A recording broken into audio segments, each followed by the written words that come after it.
Before the darkness takes over, let's make a pact, seal our agreement with a like and subscribe to summon the next nightmare. I have silenced the world for you. No interruptions after minute 15. Just you, the rain, and the story. In return, leave a sign of life. Tell me where you are watching from and what time it is in your world. Lock the door and let's begin.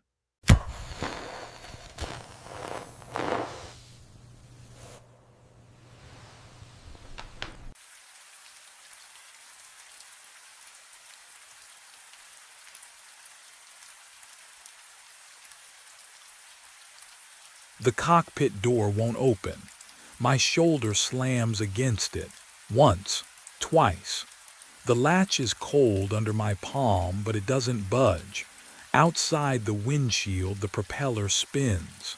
A gray blur cutting the air with that low, churning roar you feel in your teeth. The plane is moving. Concrete slides beneath the wheels. I didn't turn the key. I didn't touch anything. But the Cessna taxis forward like something's dragging it, smooth and inevitable, toward the sealed hangar door at the far end. The radio crackles. Cessna November 7734, cleared for takeoff. The voice is calm, professional, but there's something wrong with the cadence, like someone reading lines they've memorized but never understood. I yank the yoke back. Nothing. The throttle won't move. My hands are shaking now and I can smell it. That sharp bite of aviation fuel too strong, like it's seeping through the vents. Can you imagine that? Trapped in a cockpit that's moving without you. Then I see him, standing on the hangar floor 30 feet ahead. A man in a security uniform. My uniform, same boots, same tired posture. He's watching the plane approach, watching me. And his face, oh God, it's my face. He doesn't move, doesn't flinch. Just stands there as the Cessna rolls toward him, propeller screaming now, and I'm shouting, but the sound dies in my throat because the hangar door. The massive steel door I've checked every night for months. It's gone. Just open sky, black and endless, and the plane keeps accelerating.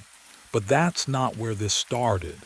4 weeks earlier, none of this had started yet.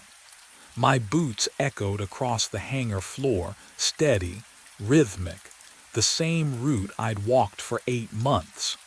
Chandler Regional at midnight was a graveyard for mothballed aircraft. Rows of them. Silent hulks under fluorescent lights that hummed like wasps trapped in glass. I checked my clipboard, tail numbers, registration dates, all accounted for, and then I saw it, Bay 7.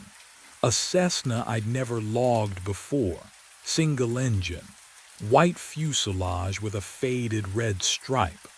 The tail number caught the light, N-7734. I stopped, listened. The hangar was empty, it always was, but something felt wrong. The air smelled different. Not the usual dust and stale hydraulic fluid. This was sharper, metallic, like ozone before a storm. I approached slowly, touched the wing. Cold, real, solid metal beneath my palm. The landing gear sat flush on the concrete. No blocks, no chocks, as if someone had just parked it there.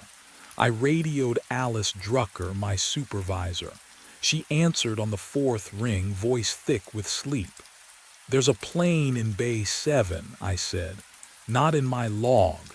Cessna N- 7734. Silence. Then a sigh. "Grant, we've talked about this. I'm looking at it right now. That registration crashed in 2017. Total loss." Her tone flattened. Professional, dismissive. "You need to take your medication." Alice, I'm standing next to, documented in your report. We'll discuss this tomorrow. The line went dead. I turned back to the Cessna. My hand still rested on the wing. The metal was cold, but when I leaned closer to the engine cowling, I swear I felt warmth rising from beneath. I spent the next 48 hours searching. The laptop screen burned my eyes at 3 in the morning. I typed November 7734 into every aviation database I could access. The NTSB report loaded slow. Pixel by pixel, there it was. Cessna 172, registration N7734, total hull loss. August 9, 2017. No survivors. The room smelled like stale coffee and sweat. I read the report 3 times. 4. Pilot error. Controlled flight into terrain. Aircraft destroyed on impact. But I'd touched that plane 6 hours ago. Cold rivets. Real rubber tires. The front door slammed. I flinched. You're still up. Sarah stood in the bedroom doorway, her duffel bag already packed. She wasn't asking. I need to figure this out. You need help, Grant. Her voice cracked, not with anger but exhaustion. You've been obsessing over a plane that doesn't exist. It does exist. I've seen it. I've touched it, measured it. I know.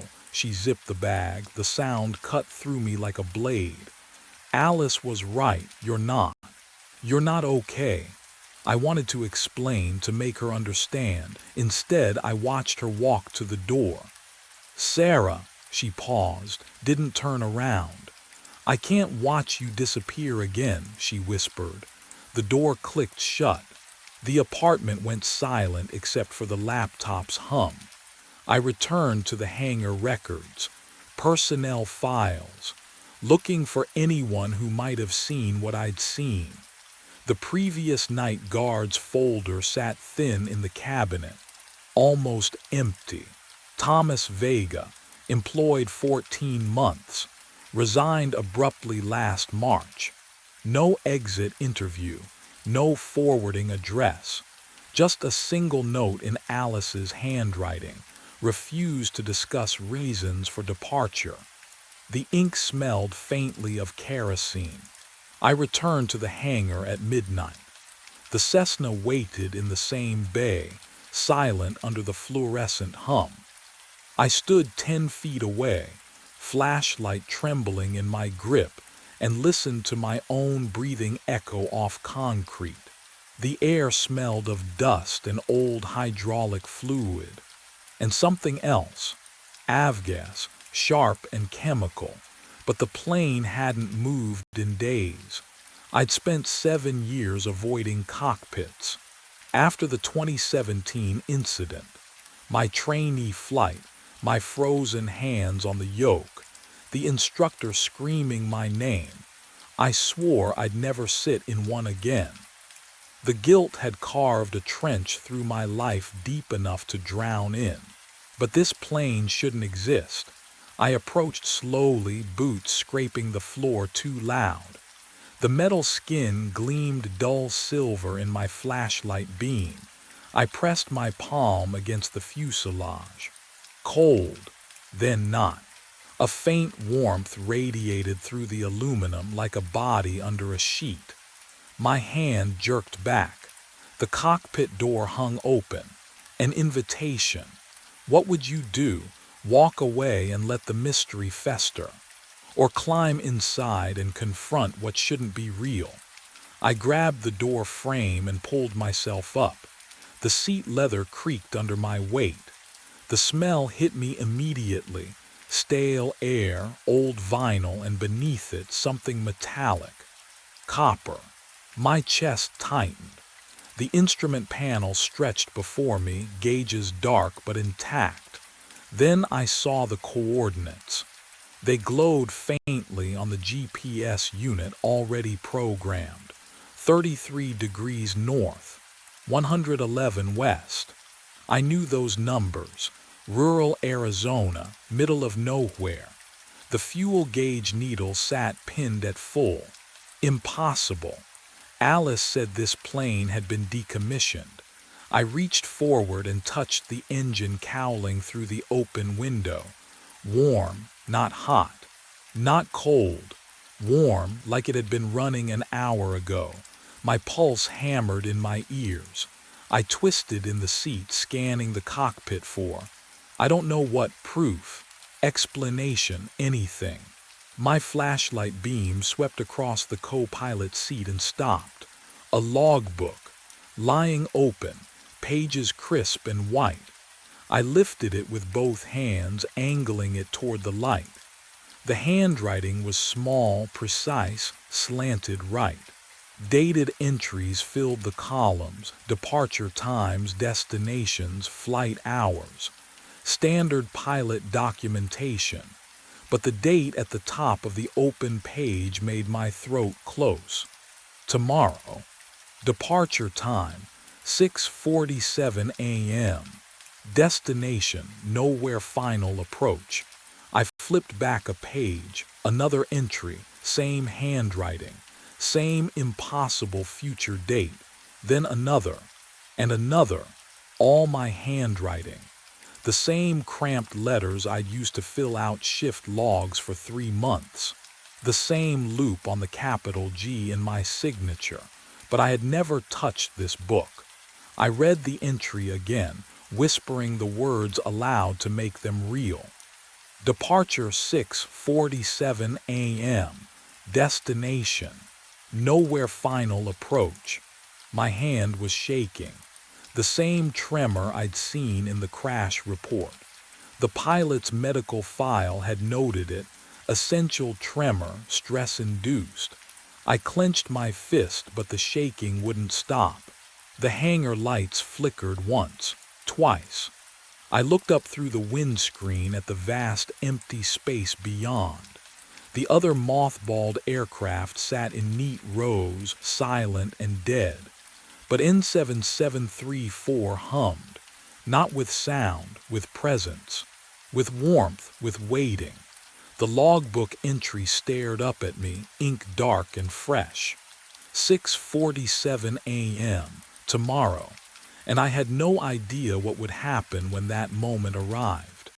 I stayed away for 22 hours. The logbook entries haunted me through my apartment walls, my shift at the gas station, the 3 cups of coffee I couldn't finish. My handwriting, tomorrow's date, 6:47 a.m. So I returned. The hangar swallowed me at midnight, fluorescent lights buzzing overhead like dying insects.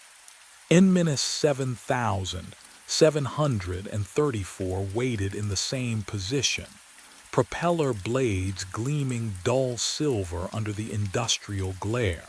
I checked my watch, 12:03 a.m., hours to go before the logbook's prophecy. I circled the Cessna twice, boots echoing on concrete. The fuselage still radiated warmth, unnatural like skin holding fever. I pressed my palm flat against the metal. My hand came away smelling of aviation fuel and something else, burnt copper maybe, or old pennies left in rain. The cockpit door hung open, inviting. I climbed inside, settled into the pilot seat. The coordinates still glowed on the nav screen, numbers I didn't recognize. The logbook lay exactly where I'd left it, still open to tomorrow's entry. My signature at the bottom, neat and careful. I would wait. I would see what 6:47 brought. The minutes crawled. My breath fogged in the cold cockpit air. Outside, the hangar stretched empty and vast, rows of mothballed planes sleeping under tarps. What would you do? Sitting in a ghost chair, watching your own handwriting predict the future. At 6:47 exactly, the engine coughed to life. No key turned. No ignition sequence. The propeller spun, slow at first, then faster, a whirring roar that filled my skull. The instrument panel blazed with light. Radio static crackled, sharp and insistent. Oh, no, no, no, no. I lunged for the door, jammed. I slammed my shoulder against it once, twice, and it gave way. I fell onto the concrete, scrambled backward on my palms. The Cessna hummed, alive and waiting. I ran, through the hangar, past silent aircraft, into the security office. I slammed the door, gasping, and grabbed the desk to steady myself. The clock on the wall read 12:03 a.m. I stared, checked my watch. Same time, exactly the same. 7 hours, gone, erased like they'd never existed. My shift log lay open on the desk. I flipped through the pages with trembling fingers. There, 6:47 a.m., my signature, my handwriting, neat check marks beside every patrol zone. I had walked my rounds. I had signed my name. I had been here for 7 hours I couldn't remember. And somewhere in the hangar, the Cessna's engine ticked as it cooled. Waiting for tomorrow night, when the logbook said I'd do it all again. I spent the next day hunting ghosts in databases. My apartment smelled like burnt coffee and panic. 3 monitors glowed blue on the kitchen counter. I'd called in sick. Alice didn't even sound surprised. And now I sat clicking through Federal Aviation records, fingers trembling on the mouse. The crash file loaded slowly. Cessna N7734, total loss. October 3rd, 2017, single fatality, but the pilot's name, redacted. Black bars covered every identifying field. Date of birth, redacted. License number, redacted. Next of kin, redacted. Even the autopsy findings were stripped clean, just a clinical note about blunt force trauma and a timestamp. What would you do? Keep digging or walk away before the hole swallows you? I kept digging. The archived news sites gave me more. Local coverage of the crash, grainy photos uploaded 8 years ago. I clicked the first thumbnail. The wreckage spread across desert hardpan, crumpled aluminum catching Arizona sun.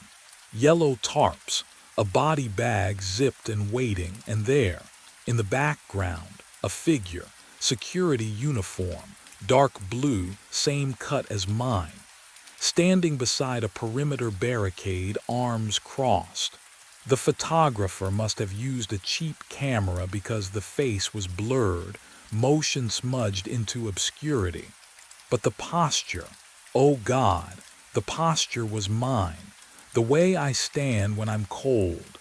Left shoulder slightly higher. Weight shifted to the right leg. I printed the photo with shaking hands. Held it under my desk lamp, stared at the blurred face until my vision doubled. That uniform hadn't existed in 2017. Our company didn't contract Chandler Regional until 2019. So how had I been there, watching myself crash? I couldn't stay away. The photo burned behind my eyes for 2 days. But Thursday night I clocked in like always and walked straight to N7734. The hangar lights buzzed overhead, casting their sickly yellow glow across the concrete. My boots echoed in the emptiness. The Cessna sat where it always did, waiting. I climbed the wing step. The metal was cold under my palm, leaching warmth from my skin even through my glove. The cockpit door hung open. Inside, the logbook lay on the co-pilot seat, thicker than before. I grabbed it and the leather felt wrong, worn in places my hands had never touched. I flipped it open. page after page, my handwriting, every single entry dated in the future. December 22nd, 0647. Departure. Destination, nowhere final approach. December 23rd, 0647. Departure. Destination, nowhere final approach. December 24th. December 25th. December 26th. The ink was fresh. I could smell it. That sharp chemical bite mixing with the stale air and old aviation fuel. My chest tightened. Each entry identical, same time, same destination, same loops of my own cursive that I hadn't written. Then I reached the last page, December 30th. 1 week from today. The entry was half finished, the pen stroke trailing off mid-word as if whoever wrote it, as if I had been interrupted. Would you keep reading? Knowing every page pulls you closer to something you can't escape. I turned back to the first future entry. My hand shook as I held the corner of the page, just a tremor, barely noticeable. I tried to steady it, but the shaking persisted. A fine vibration I couldn't control. I froze. The crash report. The redacted pilot file I'd found. There had been a medical note buried in the appendix. Progressive neurological tremor. Right hand. Onset unknown. I lifted my hand into the dim light. The tremor spread up my wrist, and that's when I understood I wasn't investigating the crash pilot. I was becoming him. I grabbed the crowbar from the maintenance locker and swung it against the fuselage. The impact jolted through my arms. No dent, not even a scratch. The metal hummed beneath the blow, a tuning fork struck underwater, vibrating at a frequency I felt in my teeth. I swung again. The tremor in my right hand made my grip slip, but I didn't stop. Couldn't stop. The sound echoed through the hangar, sharp clangs that should have left gouges, fractures, something real. Nothing. The Cessna sat pristine, untouched. My breath came in ragged gasps, fogging in the cold air. The fluorescent lights overhead flickered once, twice, then steadied, and that's when I saw him. A figure in a security uniform walking between the mothballed aircraft. Same height, same gait. He moved through the shadows near the far wall, checking his flashlight beam across the tail numbers. Me, but younger, maybe 25. Hair darker, no tremor in his stride. I blinked. He was gone. The lights flickered again. Another figure appeared, closer this time, crossing the aisle near the office door. Older, graying at the temples, same uniform, same route. He didn't look up, didn't acknowledge the plane. Just walked his patrol, step by step, like I'd done 1,000 nights before, like I was doing now. Can you imagine watching yourself and realizing you're not the original? The hangar air tasted stale, recycled. How long had I been breathing the same breath?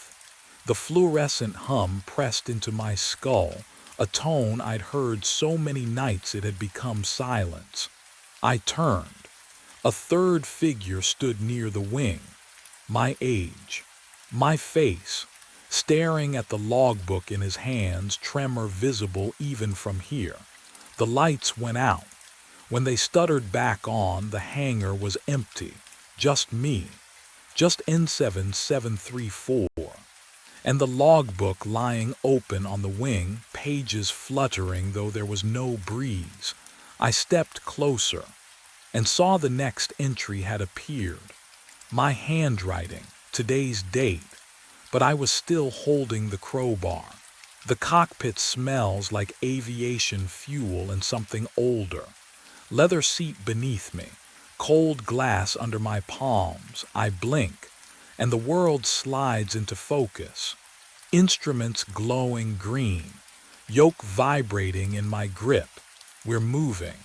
The engine roars, not starting, already running. The propeller blurs outside, chewing through stale hangar air. Concrete rolls beneath the wheels, faster now, gaining momentum. I lunge for the door handle. Jammed. I slam my shoulder against it. Nothing, the metal doesn't even rattle. No. My breath fogs the windshield. I wipe it clear and freeze. He's standing on the hangar floor, me. Same uniform, same posture, arms at his sides. Watching, not moving, not shouting.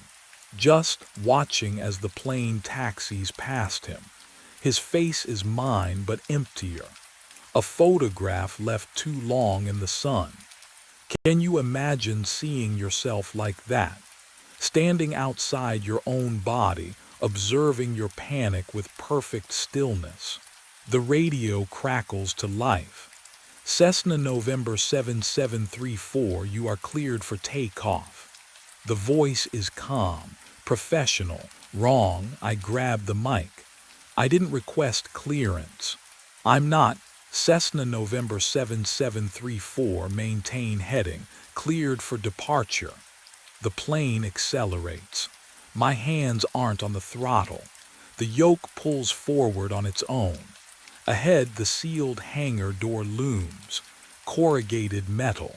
No gap, no opening, but as we rush toward it, the door isn't there anymore, just sky. Endless, black, and the radio voice, I finally recognize it now. The cadence. The tremor buried under the calm, it's mine. But whose voice am I hearing it with? I grip the yoke. My hands lock around cold metal. The vibration travels up my forearms. Steady, rhythmic, alive. The engine roar swallows all thought. The Cessna accelerates toward where the hangar door should be, toward nothing but black sky and stars that shouldn't exist indoors. The navigation panel flashes. Coordinates appear in green phosphorescent light. Numbers I recognize instantly. 08-17-1983, my birth date, but inverted, backwards. The month and day switched, the year counting down instead of forward. The radio crackles. That voice again, my voice, speaks clearance protocols I've never learned. Every syllable matches the rhythm of my own breathing.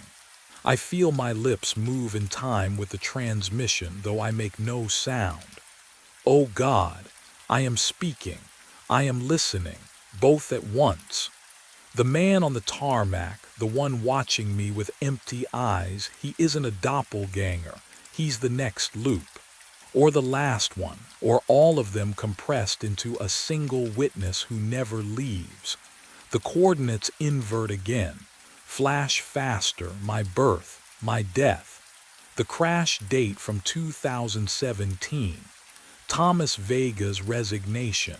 Tonight, tomorrow, all the same moment folded into itself. The loop doesn't repeat, it tightens. The sky swallows the nose of the plane. Cold rushes through invisible seams in the cockpit, air that tastes like jet fuel and concrete dust and something older. The hangar stretches behind me, already fading, already resetting. The propeller spins into stars that aren't stars. I see the empty floor below, but I'm also standing on it, staring up, waiting for my next shift to begin. I'll find the Cessna again. I'll report it. I'll climb inside. I have always been here. The darkness folds around the wings. The hangar is empty now. The logbook lies open on the metal desk. Tomorrow's date, my handwriting. Departure 6:47. Destination nowhere. Final approach, always. The sleeping bag is still warm. I crouch on the concrete floor of floor 32, my hand hovering an inch above the fabric. Heat radiates against my palm. Someone was here, minutes ago, maybe less. My flashlight beam catches the uniform hanging from an exposed pipe overhead. Security gray, pressed creases. The name tag glints under the light. Nathan Graves. My name, my uniform, but I'm wearing mine right now. The badge number underneath makes my throat tighten. 1847. My old badge. The one I lost 8 months ago during the brownout on floor 18. The one that was supposed to be deactivated. I pull my tablet from my belt with shaking fingers. The checkpoint log glows in the darkness. 2:17 a.m. 2 scans recorded, both using badge 1847 and badge 2139. Mine, 40 seconds apart. I've been alone in this building for 6 hours. 40 floors of empty offices and locked doors. Just me and the hum of ventilation systems. Just me and the motion sensor lights clicking on and off as I walk my routes. Except, I wasn't alone. My breath clouds in the cold air. The renovation stripped this floor down to bare concrete and dangling wires 3 months ago, but nobody's touched it since. No construction crew, no daytime staff. Just an empty shell that smells like dust and something metallic I can't place. A coffee cup sits beside the sleeping bag. Steam curls from the surface. What would you do? Your hands are trembling. Your radio feels heavy on your hip.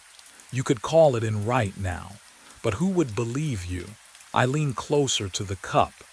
The smell hits me. Cheap break room coffee, 2 sugars. The way I take mine, then I hear it. Boot steps. Echoing in the stairwell. Heavy, deliberate. Climbing toward floor 32. Climbing toward me. But what I didn't know yet was that whoever wore that uniform knew exactly when I'd find it. My mind keeps circling back to that first night. 2 weeks before I found the sleeping bag, before I understood what was happening. It was 2:17 a.m. when I reached floor 32. Just another checkpoint on another shift. The building stretched silent above and below me, 40 floors of empty offices and me the only living thing moving through them. I pressed my badge to the scanner. Beep. Then, beep again. I froze. The second tone came half a second after the first, like an echo that didn't quite match. My tablet vibrated in my hand. I glanced down at the log screen, expecting the usual single entry. 2 scans, both time-stamped, both showing my badge number. One at 2:17 a.m., one at 2:16 a.m. I stared at the screen. That wasn't possible. I'd been in the stairwell a minute ago, nowhere near the scanner. The renovation floor spread out before me, gutted concrete, exposed wiring, shadows pooling in every corner. Dust hung thick in the air, mixing with something else. Something faintly sweet, like coffee with too much cream. But I was holding my thermos. Black, no sugar, the way I always drank it. I turned in a slow circle, flashlight cutting through the darkness. Nothing. No one. Just the hum of the HVAC system and my own breathing. System glitch, I muttered. My voice sounded too loud, swallowed immediately by the empty space. But my stomach twisted anyway. Because the scanner didn't malfunction. It never malfunctioned. I should have reported it right then. Should have called Helen, documented everything. But what would I even say? That the computer hiccuped. that I smelled phantom coffee. I backed toward the stairwell, unable to shake the feeling that the darkness behind me was occupied. The checkpoint log would haunt me for days. But what I didn't know yet, what I couldn't have known, was that someone had been watching me struggle with that tablet, studying my confusion with perfect, silent patience. I couldn't leave it alone. Back at the security desk, the monitor glow painted my hands blue as I clicked through the system logs. 1 night back, 2 nights, 5. The keyboard clacked in the empty lobby, each keystroke echoing off marble walls. My coffee had gone cold hours ago, but I kept drinking it anyway. The bitter taste keeping me focused. Floor 32, every single night. 2:17 a.m., double scan.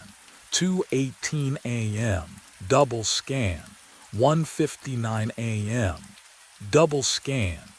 The timestamps varied by 30 seconds, sometimes 90, but always 2 scans. Both logged to badge number 2143, my badge, the one clipped to my belt right now. I printed the report. 8 pages of proof. The paper felt heavy in my hands, still warm from the printer, smelling like toner and something else. Something stale. Old air. Like the building itself was exhaling through the vents. Helen Price answered on the 4th ring. Nathan, it's 7 a.m. What? The system's showing double scans. Floor 32, every night for over a week. Silence. Then a sigh. Software error. Happens during renovation phases. The crew's probably testing badge readers. There's no crew up there, I said. I check it every night. It's completely empty. Then it's a glitch. Her voice flat and dismissive. I'll submit a ticket to it. Don't worry about it. But what she didn't know, what she couldn't know from her daytime shifts, was that the pattern was too perfect to be random. I stopped sleeping well after that.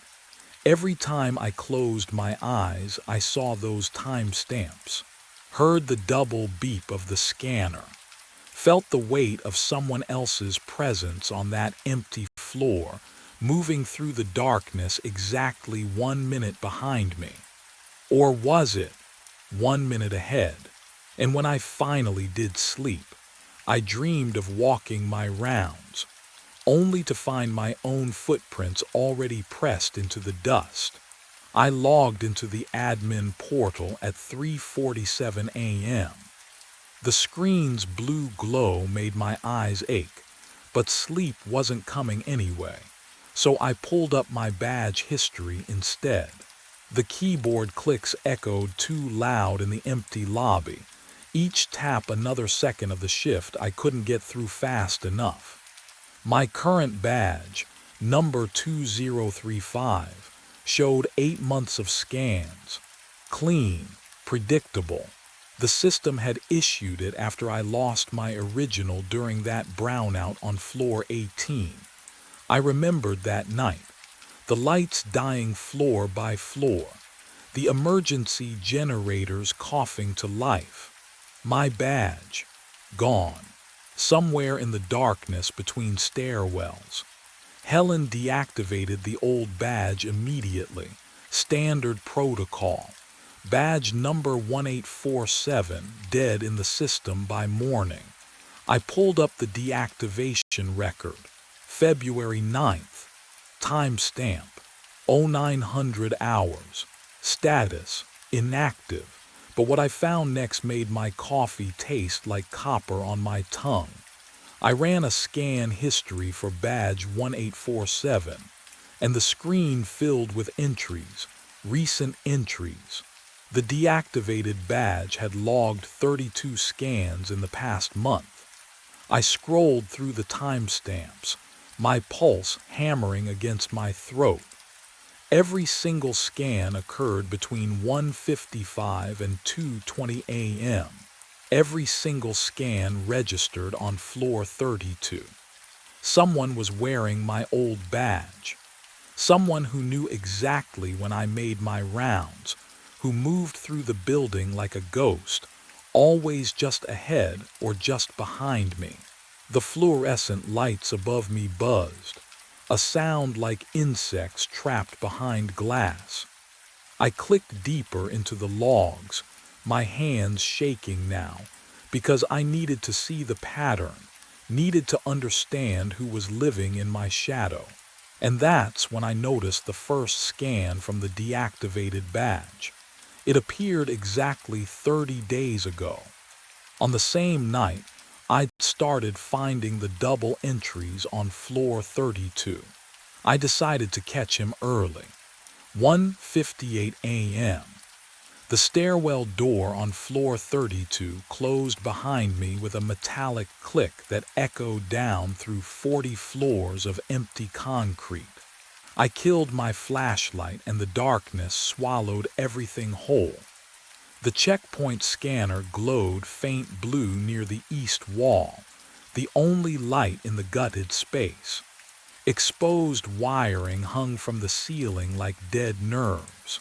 The air tasted like dust and something chemical, paint thinner maybe. I moved behind a concrete support pillar and crouched, waited. The cold from the floor seeped through my uniform pants.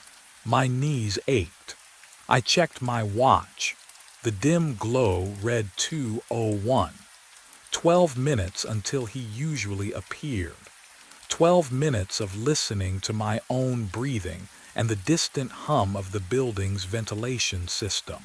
Can you imagine sitting in complete darkness, knowing someone has been watching you for weeks, knowing they've stolen your identity and memorized your every movement?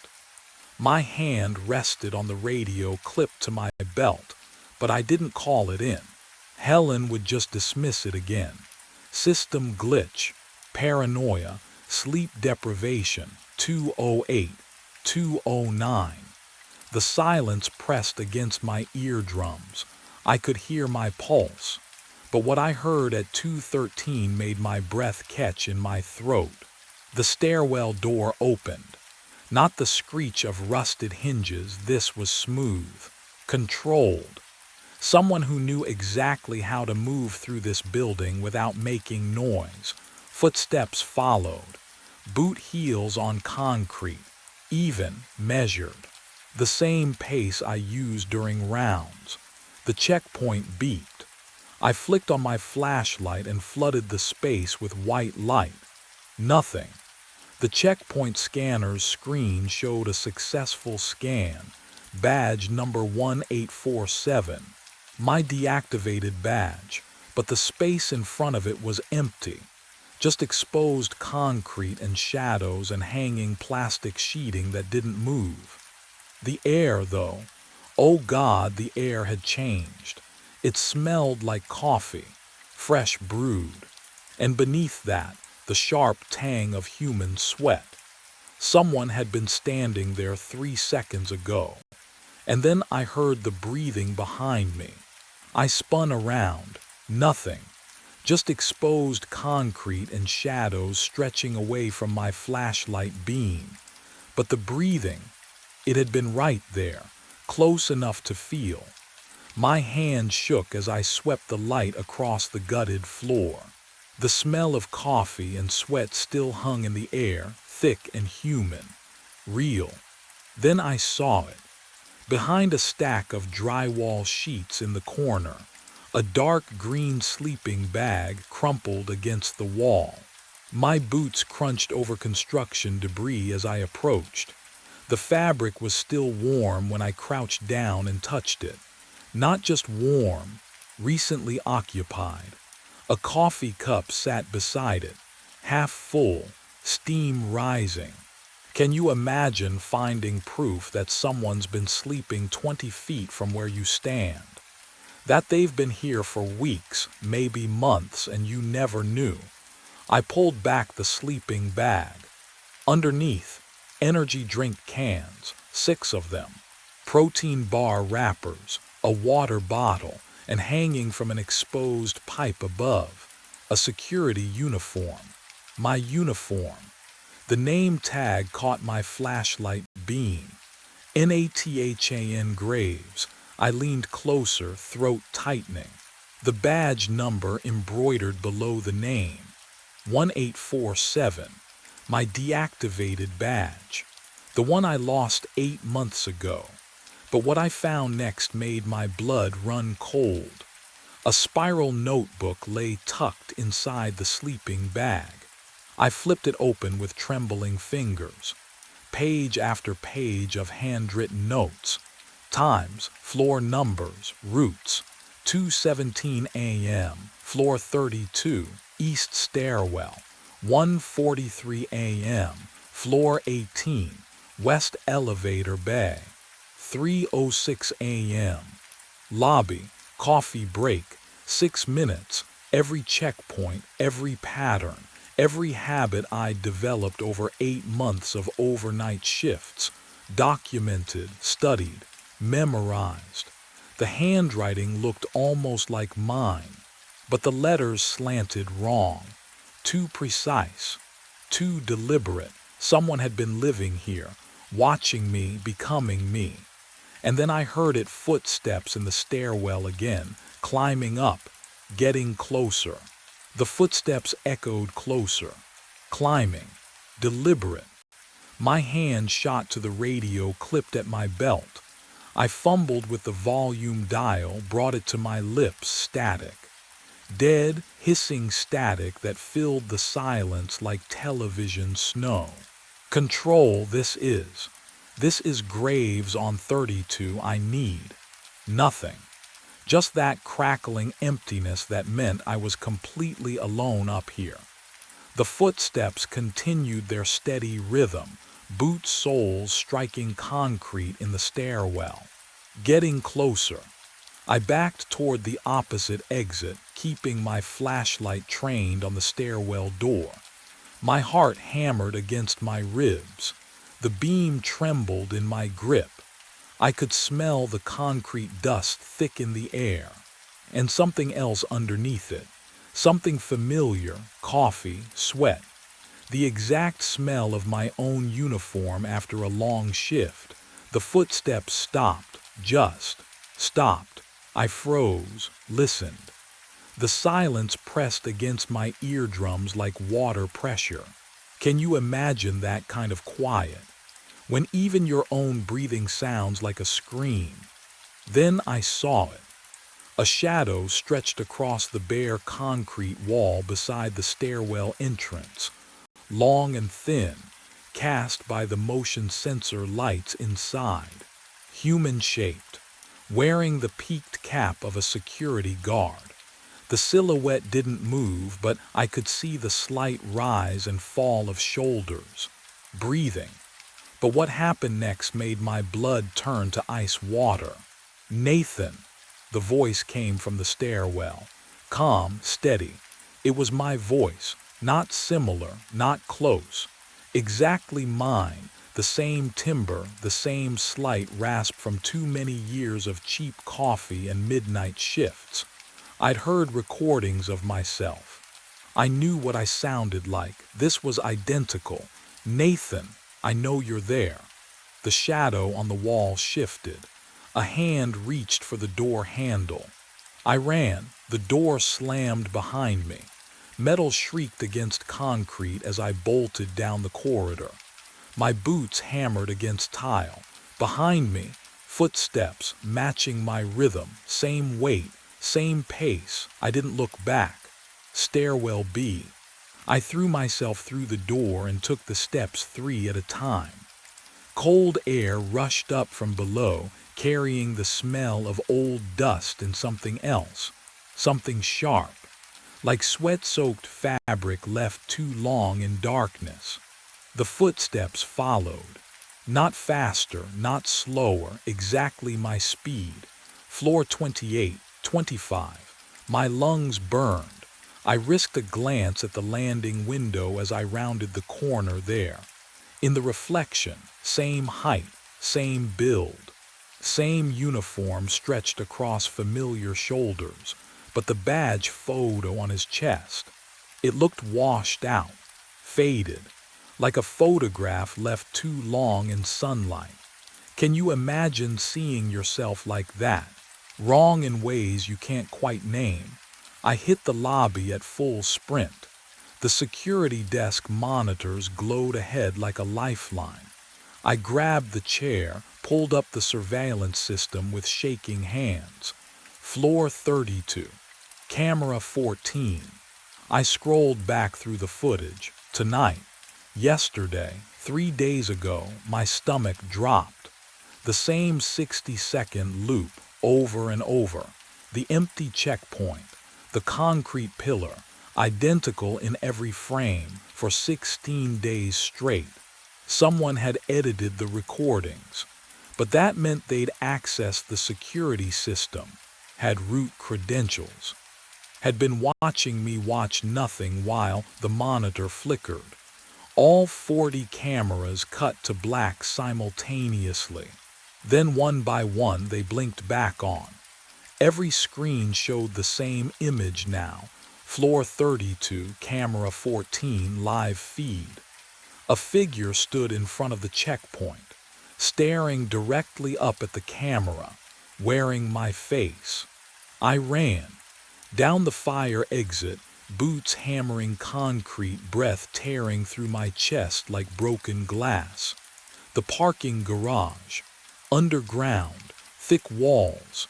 Somewhere I could think without 40 cameras broadcasting my terror. The auxiliary office door hung open. I threw myself inside and dragged the metal desk across the threshold. It screeched against the floor, a sound that made my teeth ache, but it held. I shoved a filing cabinet against it, then a chair. The air down here tasted like motor oil and concrete dust. My shirt clung to my back, soaked through with cold sweat. I could hear my pulse in my ears, that hollow thumping that drowns out everything else. The backup terminal sat in the corner, coated in dust.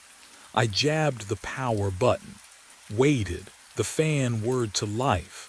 I needed answers, the brownout, 8 months ago, the night I lost my badge. My fingers trembled over the keyboard as I navigated to archived footage. February 14th, floor 18, 1:43 a.m. The night the power died for 6 minutes and came back wrong. I found the file, clicked play. Grainy footage showed the 18th floor hallway. Emergency lights casting everything in sickly green. Then I appeared on screen, myself, moving toward the stairwell, flashlight beam cutting through darkness. I watched myself disappear through the door. The timestamp rolled forward. 1 minute, 2, 5. But what I saw next would crack open everything I thought I understood. At 1:52 a.m., the stairwell door opened again. Another figure stepped into the hallway wearing my uniform, my boots, my cap. I leaned closer to the screen, pulse roaring. The figure paused directly beneath camera 4. Slowly, so slowly, it tilted its head back, stared straight into the lens. The face, oh God, the face was mine, not similar, not close, identical, every line, every angle. The same exhaustion carved into the features, the same 2-day stubble, the same small scar above the left eyebrow from a childhood fall I never told anyone about. But something in the eyes was wrong, too focused, too aware. Like looking at a photograph of yourself where the expression doesn't match any memory you have of that moment. The figure on the screen smiled.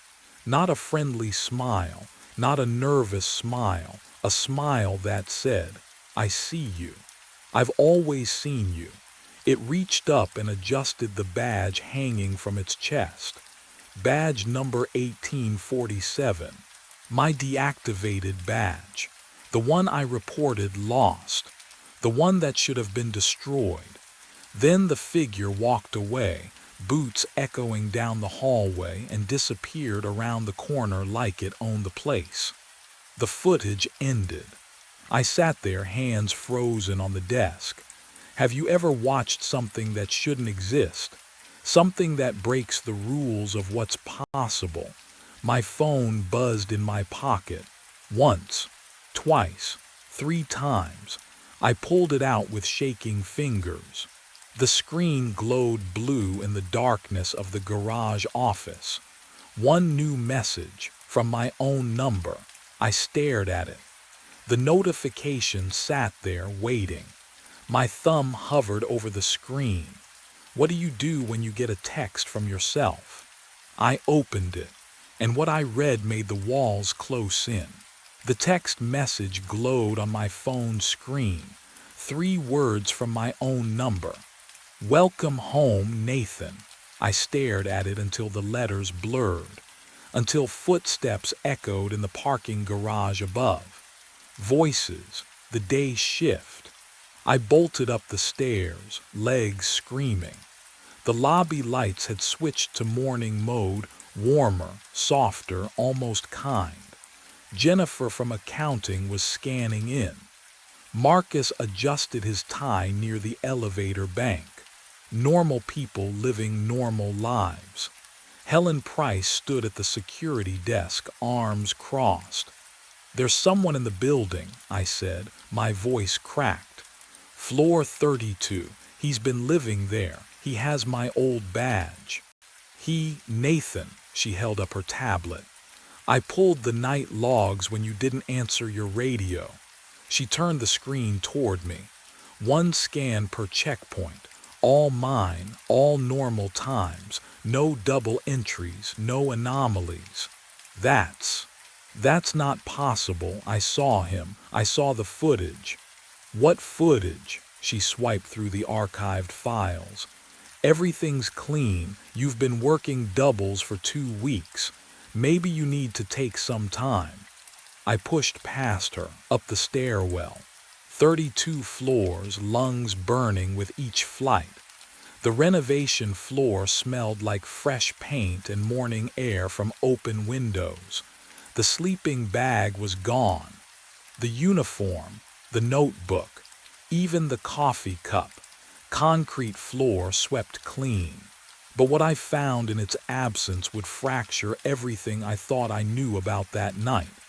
Back at the security desk, Helen handed me coffee. Drink. You look terrible. The ceramic mug warmed my shaking hands. I lifted it, took a sip. Too sweet.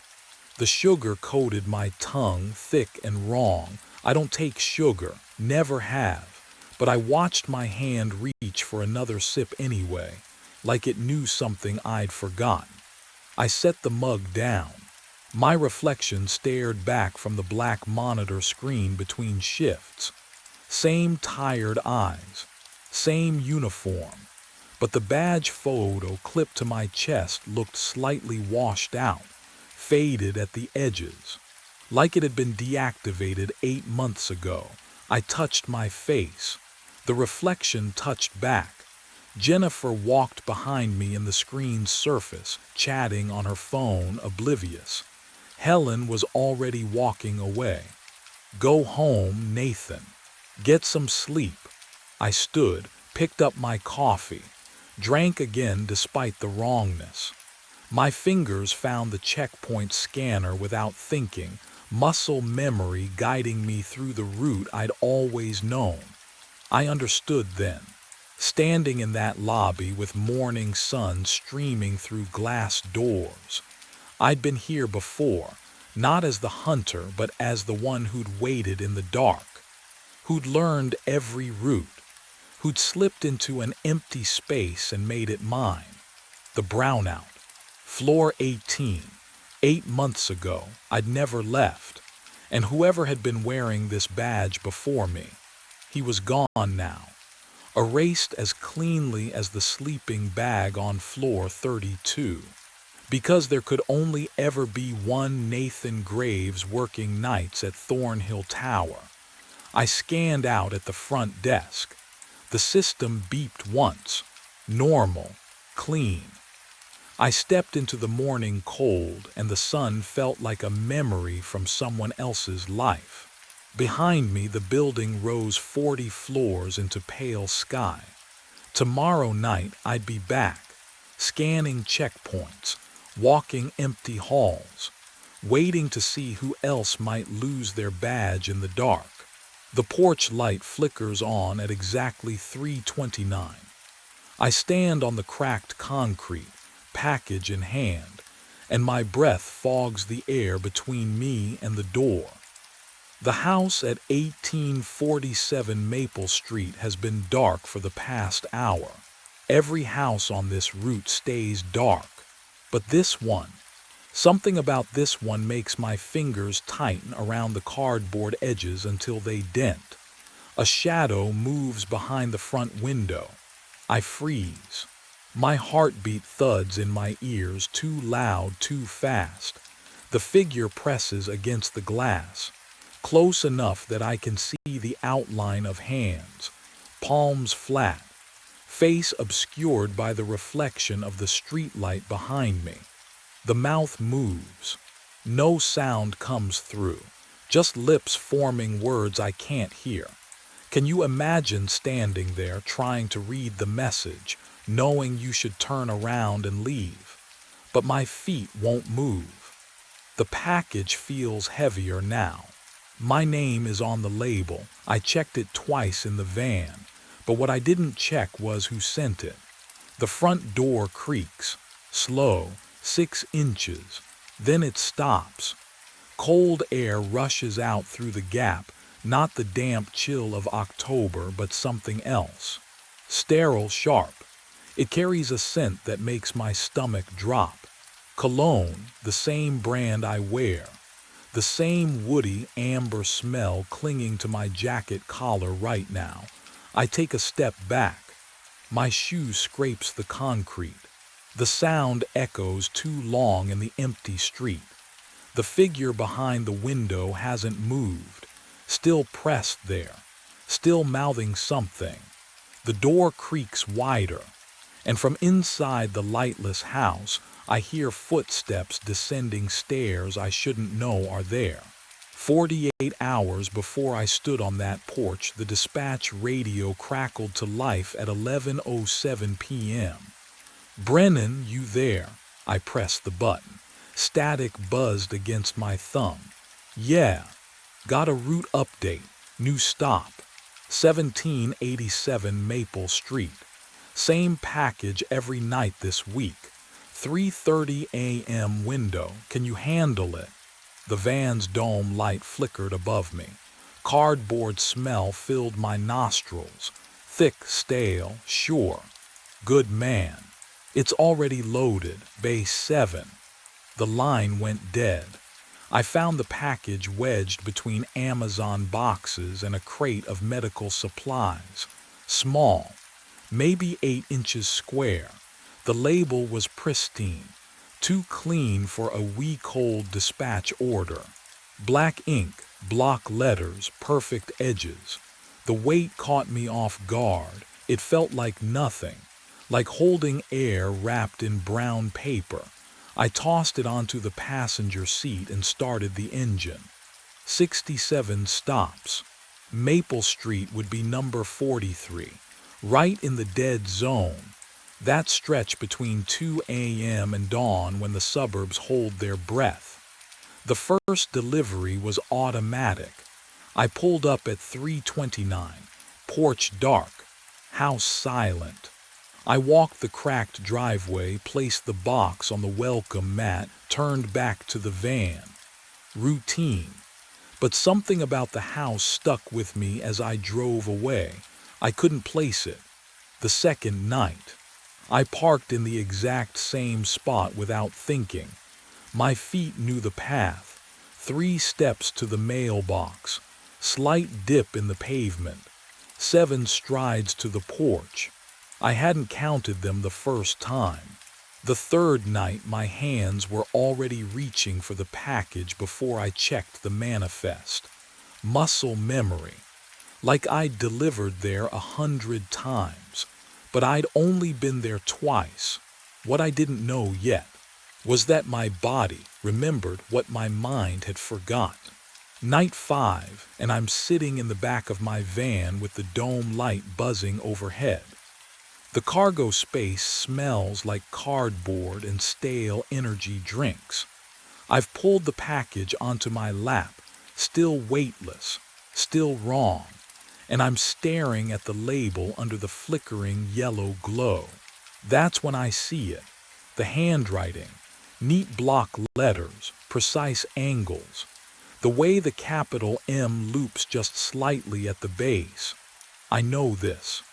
I've written addresses this exact way 1,000 times on notes, on envelopes, on the back of receipts when my phone dies. This is my handwriting. Have you ever seen your own signature somewhere you never signed? That stomach drop moment when reality tilts. I blink, rub my eyes. The letters don't change. I angle the package toward the light, searching for differences. Maybe it's similar, maybe I'm tired. But no, the slant, the pressure. Even the way the pen hesitated before the street number. That's me. But what I notice next makes my throat close. The return address sits in the top left corner, small and clinical. I read it once, twice. My apartment, my exact apartment number. The building I left 4 hours ago to start this shift. I never wrote this. My hands fumble for my phone, nearly dropping it between the seat cracks. I pull up my text, scrolling back through the past week, looking for gaps. Blackout nights, drunk messages I don't remember sending. Anything that explains how I packaged this, labeled it, sent it to myself. Nothing. My call log is clean, my photos untouched. No alarm set for 3:30 in the morning. The phone trembles in my grip. No, not the phone. My hands, shaking so hard the screen blurs. I look back at the package, and that's when I realize I never checked the shipping date. And what I'm about to find will crack everything wide open. I pulled over on Crescent Drive at 3:15 in the morning, engine ticking as it cooled. The package sat in my lap, weightless as always. My own handwriting stared back at me from the label, neat block letters I'd never written. The shipping date, I hadn't checked it. My thumbnail found the edge of the packing tape and dug in. The ripping sound filled the van's cargo space, too loud against the silence outside. Cardboard flaps peeled back. Bubble wrap underneath, the kind that pops when you squeeze it. I pulled it free, feeling the plastic dimples give under my fingertips. Inside, a USB drive, small, black, no markings, that was it, nothing else. I turned it over in my palm, waiting for some explanation to materialize. The dome light flickered above me, casting my shadow against stacks of undelivered packages. The van smelled like cardboard and stale energy drinks, familiar and suffocating. What I found inside would change everything I thought I knew about my route. I fumbled for my phone adapter, hands steadier than they should have been. The drive clicked into place. My screen glowed blue. One file appeared. Video, MP4 format, 16 megabytes. The date stamp loaded. Tomorrow. I blinked. Read it again. December 17th, tomorrow's date. But the timestamp, 3:30 a.m. 15 minutes from now if I kept driving, if I finished the route. Moths circled the streetlight above my van, their wings tapping against hot glass. I could hear my own breathing, shallow and quick. The phone grew warm in my hand. My thumb hovered over the play button. Somewhere in the distance, a dog barked once and went silent. I pressed play. And what I saw in those 2 minutes of footage would make me understand why I could never stop delivering to 1847 Maple Street. I pressed play. The screen filled with grainy security footage, warped by a fisheye lens.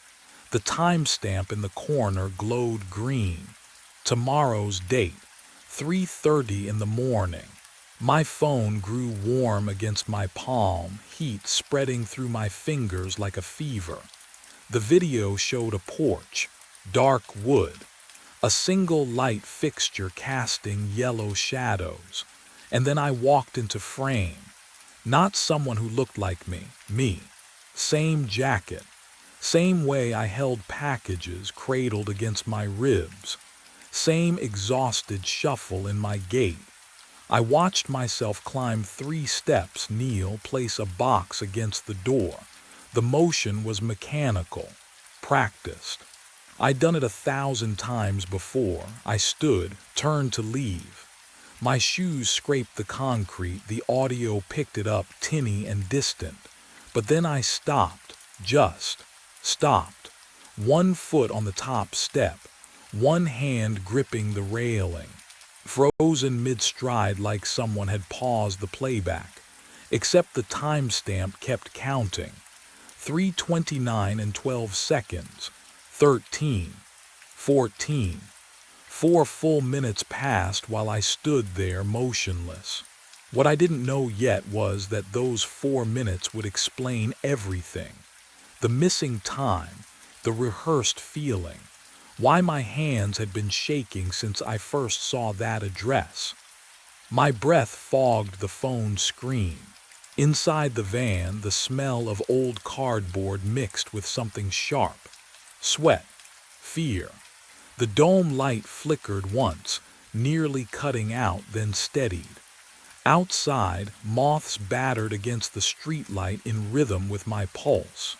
On the video, I finally moved. I turned back toward the camera, slow, deliberate.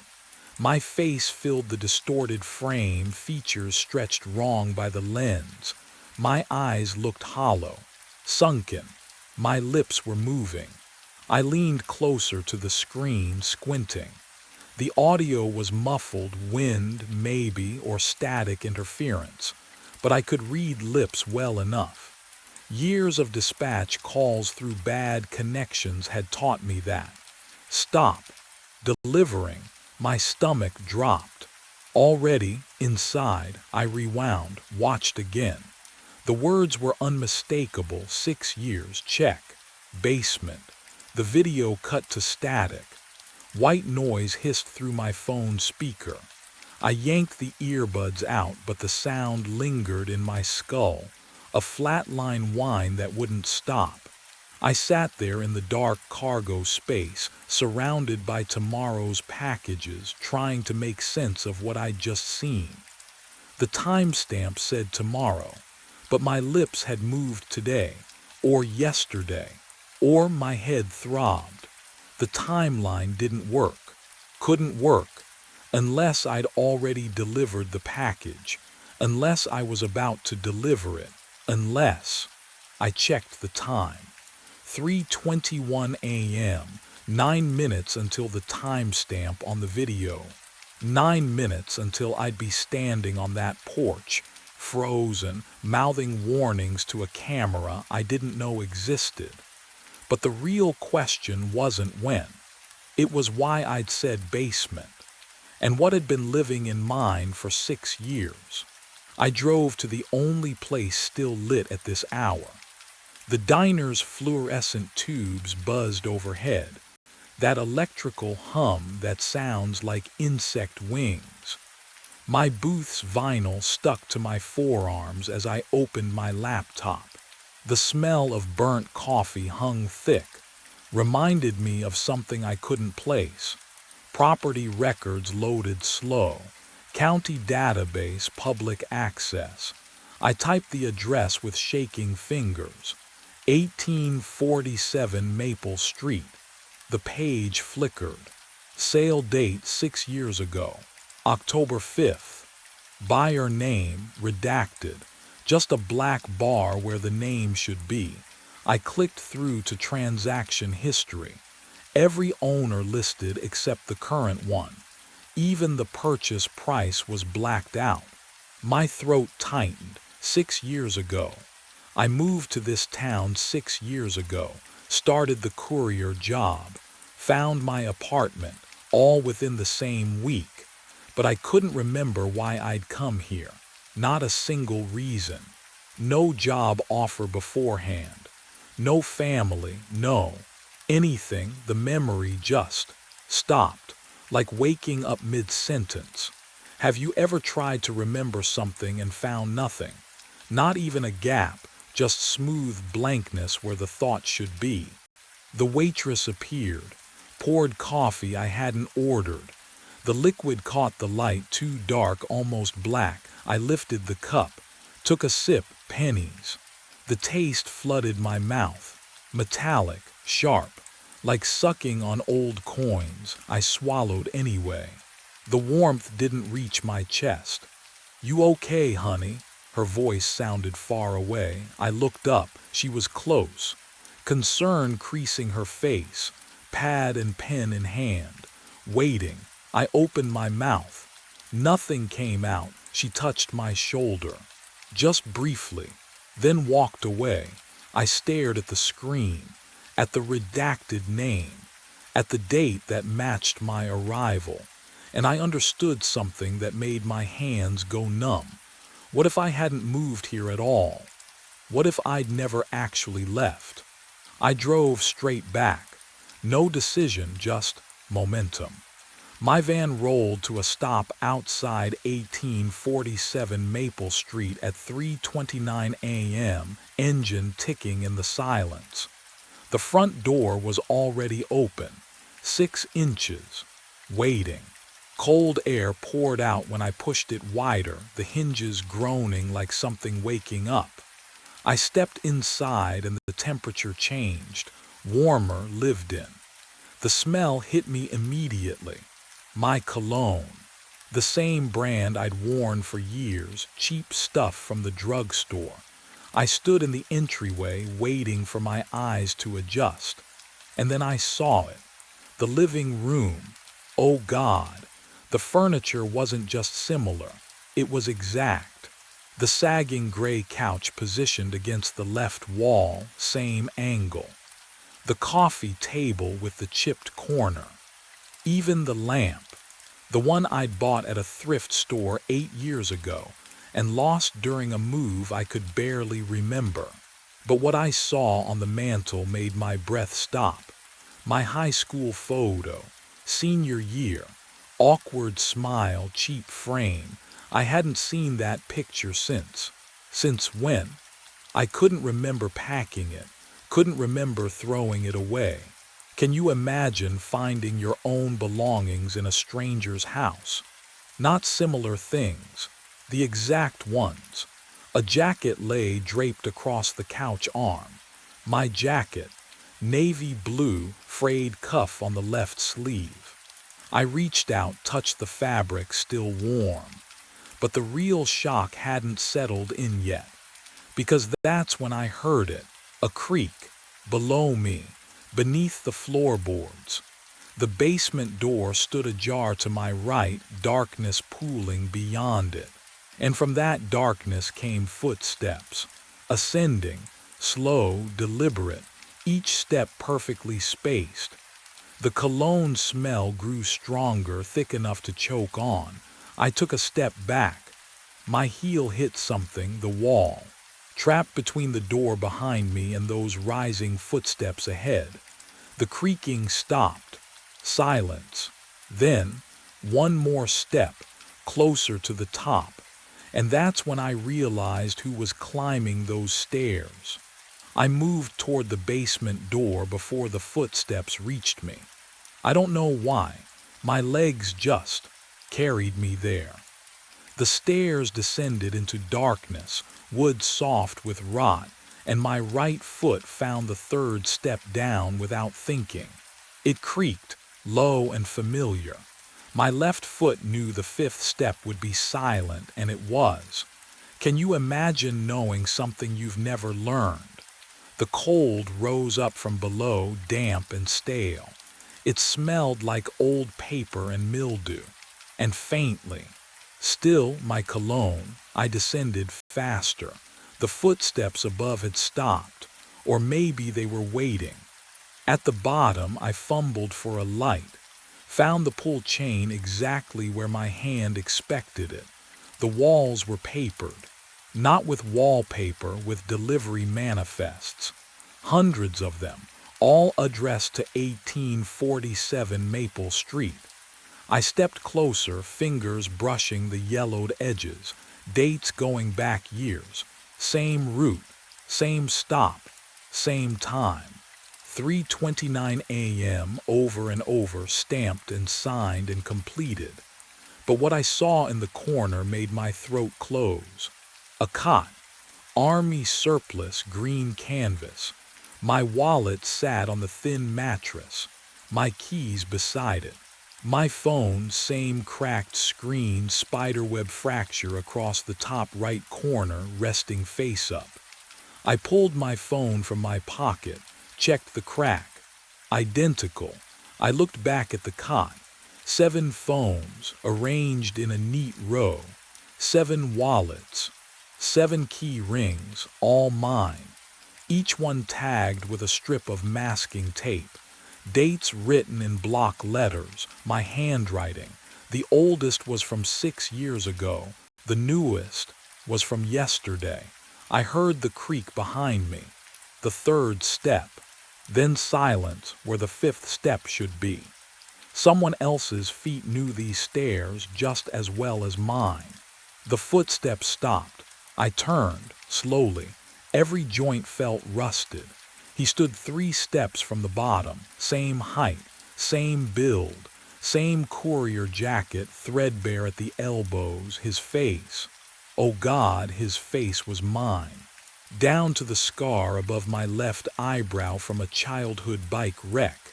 But his eyes were wrong, hollow, like someone had scooped out everything behind them and left only the shape.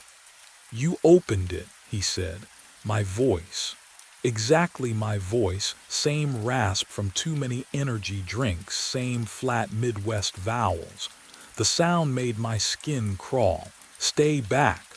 My hand found the edge of the workbench. Cold metal, real. Stay the hell back. He didn't move. Just tilted his head the way I do when I'm exhausted, when I've been driving too long. You won't run. I didn't either. None of us did. None of. What are you? Tyler Brennan. He stepped down once. The stair didn't creak under his weight. 32, born in Decatur. Moved here 6 years ago for work. Can't remember why. That sound right. My throat closed. You never left, he continued, voice flat as highway asphalt. The first delivery. You came to the door at 3:29. You knocked. I answered. You handed me the package. And then you stepped inside, just for a second, just to ask a question. I don't. You don't remember. Neither did I. He reached the basement floor. The cologne smell thickened. My cologne. The loop needs a body, Tyler. Someone to stay. Someone to wait for the next one. But what he said next would rewrite everything I thought I understood. Every Tyler delivers packages for a week. 67 stops. Same route. Then the USB shows up. Then you watch yourself. Then you come inside.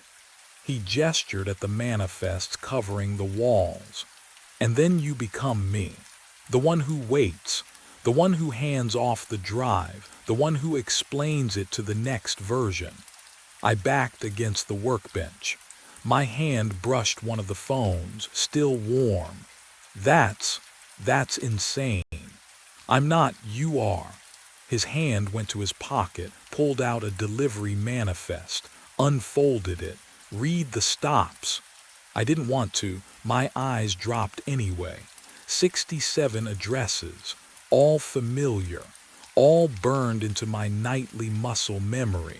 He stepped closer, close enough I could see the burst capillaries in his eyes, the same ones I'd noticed in my rearview mirror yesterday. Count them, he whispered. My lips moved. 67 stops, 67 nights, 67 failed attempts to break the pattern. How many times? I breathed. His smile was mine, exhausted, defeated. How many phones did you count? 7. 7 phones, 7 wallets, 7 sets of keys. But the oldest manifest on the wall was dated 6 years ago, and there were hundreds of them pinned in yellowing rows. The math didn't add up, unless, oh God, unless every 7 cycles something reset, something erased. He leaned in. His breath smelled like mine after a long shift, stale coffee and desperation. Tomorrow, he said, a new driver gets the address added to his route, a simple drop-off, same time nightly, and you'll be the one standing here, waiting to explain why he can never leave. My pulse hammered against my temples. Why does it need this? I don't know. For the first time his voice cracked, human, terrified. I've been here 6 years, Tyler. 6 years in this basement, waiting, and now you're here. And I can finally, he stopped, listened. Upstairs, a door creaked open. Footsteps crossed the living room floor, slow, methodical. Someone else was in the house. His hollow eyes went wide. No, he whispered. Not yet, you haven't chosen yet. Chosen what? But I already knew, could feel the answer crawling up my spine like cold fingers. Only one of us was leaving. The footsteps overhead stopped directly above us. Dust sifted through the floorboards. I tasted it on my tongue. Gritty and familiar. The other me, the hollow-eyed one, didn't move. Just stood there holding the USB drive between us. His cologne mixed with something else now, decay, 6 years of it soaking into his skin. He'll come down, he whispered, just like you did. My throat closed. Who? Tonight's Tyler. The porch light cut out. Total darkness. I heard the basement door creak open above. Footsteps on the stairs. Slow, deliberate. Every third step groaning under weight I recognized as my own. The other me pressed the drive into my palm. Cold metal, sharp edges. You take this. Or you stay, that's the choice. What happens if I? Then tomorrow a new driver gets this address added to his route. His voice cracked. And you wait here 6 years, maybe more, until you're ready to pass it on. But I understood now what he hadn't said yet, what the video already knew. There was no escaping, not really. The footsteps reached the bottom. I couldn't see him, but I smelled my own cologne. Fresh. The version I'd put on 11 hours ago at the start of my shift. He was still warm, still thought this was just a delivery. Which one? My voice came out broken. Which one am I? The other me, the hollow one, laughed, soft, defeated. Does it matter? The porch light flickered back on, pale yellow glow seeping through cracks in the ceiling. I looked down at my hands. 7 phones lined up on the cot beside me. I didn't remember sitting down. The van idled outside. Someone else was driving it now. The voices woke me at 3 in the morning. I sat up in the narrow trailer bed, heart already racing. Laughter echoed across the 50 yards between my window and the cave mouth. Clear, distinct. A woman's voice asking about stalactites. A man responding with facts I'd memorized months ago. Impossible. The last tour ended at 6. I pressed my face against the cold glass. Darkness swallowed the landscape beyond my porch light, but the cave entrance gaped like an open mouth. No flashlights, no headlamps, just that steady murmur of conversation drifting through Kentucky night air. The voices didn't fade, they multiplied. I grabbed my flashlight and jacket. My boots hit gravel and the autumn cold bit through my shirt. 50 yards felt like 50 miles. The voices grew louder with each step. Casual chatter, someone laughing at a joke I couldn't hear, footsteps on stone echoing from deep inside. Can you imagine walking toward sounds that shouldn't exist? The cave mouth exhaled damp limestone breath. I clicked on my flashlight. The beam cut through absolute darkness, illuminating the familiar walkway, the metal railings, the first limestone formations. Empty, completely empty, but the voices continued. They came from deeper in, past the main chamber, past the tour route, toward the section we sealed off years ago. I stepped onto the limestone path. Water dripped in rhythm somewhere ahead. The mineral smell wrapped around me, thick and ancient. Then I saw them, boot prints, fresh mud, leading down the walkway. My throat tightened. The prints were clear, recent, wet enough to gleam under my flashlight beam. They tracked straight through the main chamber, past the safety barriers, toward the rusted chains marking the restricted tunnels. The voices called from beyond those chains, laughing like nothing was wrong. I followed the prints into the darkness. I ducked under the rusted chain, the metal groaning against the limestone. The smell hit me first, old iron and something sour, like wet earth left too long in darkness. My flashlight beam followed the boot prints deeper into tunnels I hadn't walked since. Wait, I'd never walked these tunnels. I started here 6 months ago. The restricted section was already sealed when I arrived. My breath fogged in front of me thick white clouds that shouldn't exist this far underground. The temperature had dropped. I could feel it through my jacket, a cold that pressed against my skin like wet fabric. Water dripped somewhere ahead, steady, rhythmic, too rhythmic, drip, drip, drip, like a metronome counting down. The boot prints continued, tracking mud through dust that looked undisturbed for years. The contradiction made my chest tighten. I followed them around a bend where the ceiling dropped low enough to force me into a crouch. My palms scraped against limestone, gritty and damp. The prints stopped. Dead end. Solid rock face. I swept the flashlight across the wall and the beam caught fresh scratches in the stone. Letters gouged deep, the edges still pale. Tour 340 emergency exit failed, guide trapped oxygen 4 hours.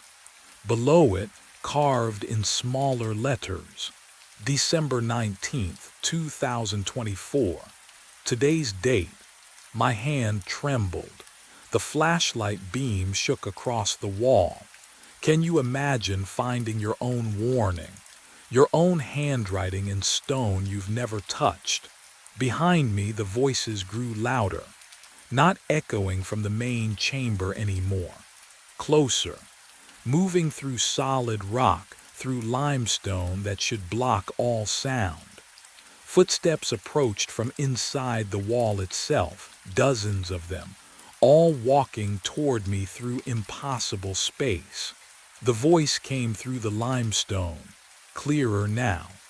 A tour guide's practiced cadence, echoing facts about mineral deposits and water tables. I pressed my palm against the cold stone. The vibrations buzzed against my skin, words bleeding through solid rock. Blackwater Cave formed over 2 million years ago. And no, that's my voice. I stumbled back. The sound followed me, bouncing off the walls, layering over itself. My own inflections, my own pauses for effect.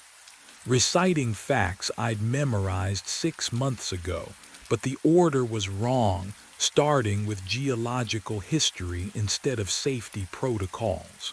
What would you do, hearing yourself speak from inside the earth? I dropped to my knees in the mud. My flashlight beam trembled across the boot prints leading to this dead end. I lifted my right foot, pressed it beside the nearest print. The tread pattern matched exactly. Every ridge, every worn patch near the heel where I drag slightly when I'm tired. The cold mud squelched between my fingers as I traced the outline. Mine, all mine. The phantom footsteps grew louder, dozens of shoes on stone shuffling closer. Laughter echoed from somewhere ahead, tourists amused by some joke I couldn't hear. I spun, flashlight cutting through darkness. The tunnel behind me stretched empty.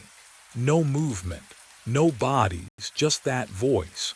My voice, droning on about limestone formations. Then my beam caught something metallic lodged in the silt near the wall. Another flashlight, half buried, caked in dried mud. My hand shook as I reached for it, fingers closing around the cold aluminum cylinder. I lifted it free. Oh, oh God, the metal was warm, still warm as if someone had been holding it seconds ago.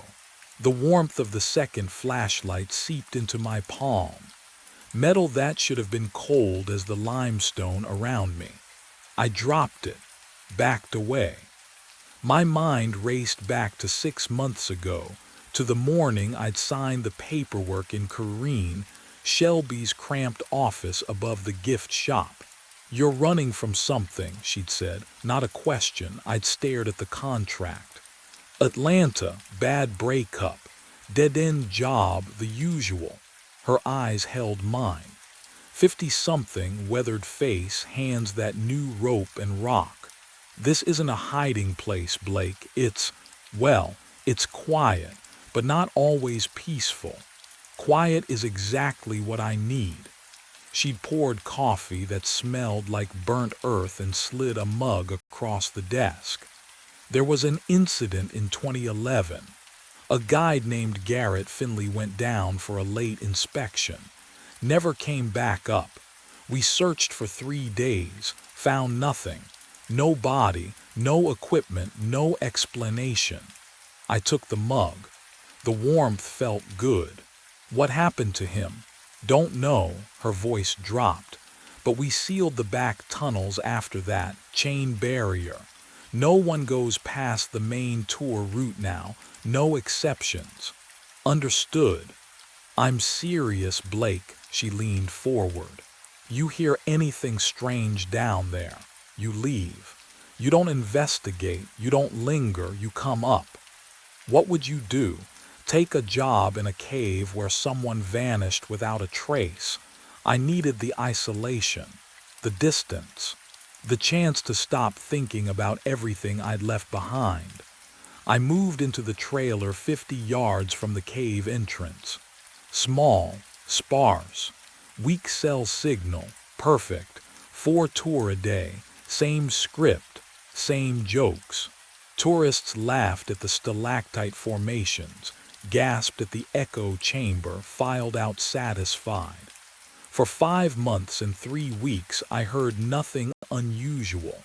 Water dripping in rhythm, wind whistling through cracks, the settling groan of ancient stone, until this week. The voices started small. A whisper I convinced myself was wind. Laughter I blamed on acoustic tricks. Footsteps that stopped when I turned around. I told myself caves played with sound, warped it, made you hear things that weren't there. But tonight, holding that warm flashlight in the dark, I understood something Corrine had been too afraid to say. Garrett Finley never left these tunnels, and neither would I. I climbed out at dawn. My hands still shook from holding that impossible warmth in the darkness. Inside the trailer, I opened the park records on my laptop. The keys felt cold under my fingertips. Damp paper smell rose from the file box Corrine had left me during orientation. Incident reports, tour logs, maintenance sheets yellowed at the edges. I needed to understand Tour 340. The logs ran sequential. Tour 337, Tour 338, Tour 339, and then nothing. The date beside 339 matched the day Garrett Finley disappeared. Tour 340 had never happened. My breath caught, but I'd heard it. I'd followed its footprints. I'd seen the warning scratched with today's date, the countdown, the emergency exit notation. Can you imagine finding proof that something impossible exists? I searched the incident file for Garrett's name. The report was thin. Male 34 hired 8 months prior vanished during routine inspection. No body recovered. Section sealed by order of Dixon Reese. There was a photo. Oh, the room tilted. I gripped the desk. That face. Those hands. The way his shoulders hunched slightly forward like mine did after a long shift. Garrett Finley looked exactly like me, not similar, not close. Identical. My pulse hammered in my ears. 3 sharp knocks rattled the trailer door. I flinched, nearly knocking over cold coffee from yesterday. Blake, Corrine's voice, but wrong, tight with fear. I opened the door. She stood in morning mist, arms wrapped around herself despite the humidity. Her eyes locked on mine, searched my face. Her mouth opened, closed. "You," she whispered. "You look just like Garrett." The words hung between us like a held breath. Behind her, past 50 yards of wet grass, the cave mouth exhaled its endless cold into the warming air. And from somewhere deep below, I heard footsteps beginning their descent. I didn't wait for the footsteps to reach us. "I have to go," I said, pushing past Corrine toward the trailer door. The cold morning air hit my face, sharp with the smell of wet limestone and something older, something wrong. Behind me, Corrine called my name, but the sound felt muffled, like I was already underwater. My truck sat where I'd parked it 6 months ago, or 8 months ago, depending on whose timeline I believed. The keys shook in my hand as I jammed them into the ignition. Click, click, nothing. I tried again. The engine didn't even turn over. Battery was new. I'd checked it last week. My palms were slick against the steering wheel and I could hear my own breathing, too fast, too shallow in the confined cab. Fine. I'd walk. The access road stretched ahead, familiar gravel crunching under my boots. 20 minutes to the main highway. I'd done it before for exercise, back when I still pretended this job was temporary. The cave mouth yawned to my left as I passed, that constant 50-degree exhale brushing the back of my neck. I didn't look, I walked faster. Pine trees lined the road, their shadows stretching in the early light. I counted my steps. 400, 600. The rhythm calmed me, gave me something to focus on besides the pressure building in my chest, like I'd forgotten to breathe properly, like the air wasn't reaching deep enough. 800 steps. The trailer appeared ahead. No, that's. I spun around. The road behind me stretched empty, gravel undisturbed except for my own footprints leading back the way I'd come. I'd been walking in a straight line. I'd felt the incline, the slight curve past the equipment shed. Can you lose 20 minutes and end up exactly where you started? I ran this time. Same trees, same shadows. The numbers in my head wouldn't stop. 2 hours, 53 minutes, counting down to something I couldn't name. I'd never started counting, but the knowledge sat in my skull like a stone, cold and absolute. The trailer door hung open. Corrine was gone. The cave pulled, not metaphorically. I felt it in my sternum, a fishhook tug toward that black mouth. My legs moved without permission, carrying me down the wooden steps, past the rusted chain barrier I'd crossed last night. The air grew thick, pressing against my eardrums. Every tunnel branched wrong. I tried the northern passage toward the old echo chamber, but the walls curved, narrowed, and deposited me at the restricted section's dead end. I tried again. Western route toward the formation they called the cathedral. The path twisted back on itself, limestone slick under my boots, and delivered me to the same scratched warning. Same muddy boot prints. Same emergency exit rusted shut. 2 hours, 38 minutes. I pressed my forehead against the cold stone, trying to remember when I'd started counting. The oxygen timer in my head ticked down with mechanical precision, each second dropping like water into an endless well. But I hadn't looked at my watch, hadn't checked the time since. Since when? The counting had always been there, and something in the darkness ahead, past the warning, past the point where my flashlight beam dissolved into nothing, something was waiting for me to run out. The figure ahead wore my jacket. I stopped. Flashlight beam shaking against wet limestone. Same olive canvas. Same frayed cuff on the left sleeve. The back of his head, my head, turned slightly and I saw the curve of my own ear, the exact angle of my jaw. He moved forward, boots squelching in mud. I couldn't breathe. The cold air pressed into my lungs like stones, mineral-scented and stale, but I forced myself to follow. What else could I do? Stay frozen in the dark. The double reached a junction where 3 tunnels split. He stopped, turned. Oh, God, my face, pale as cave fungus.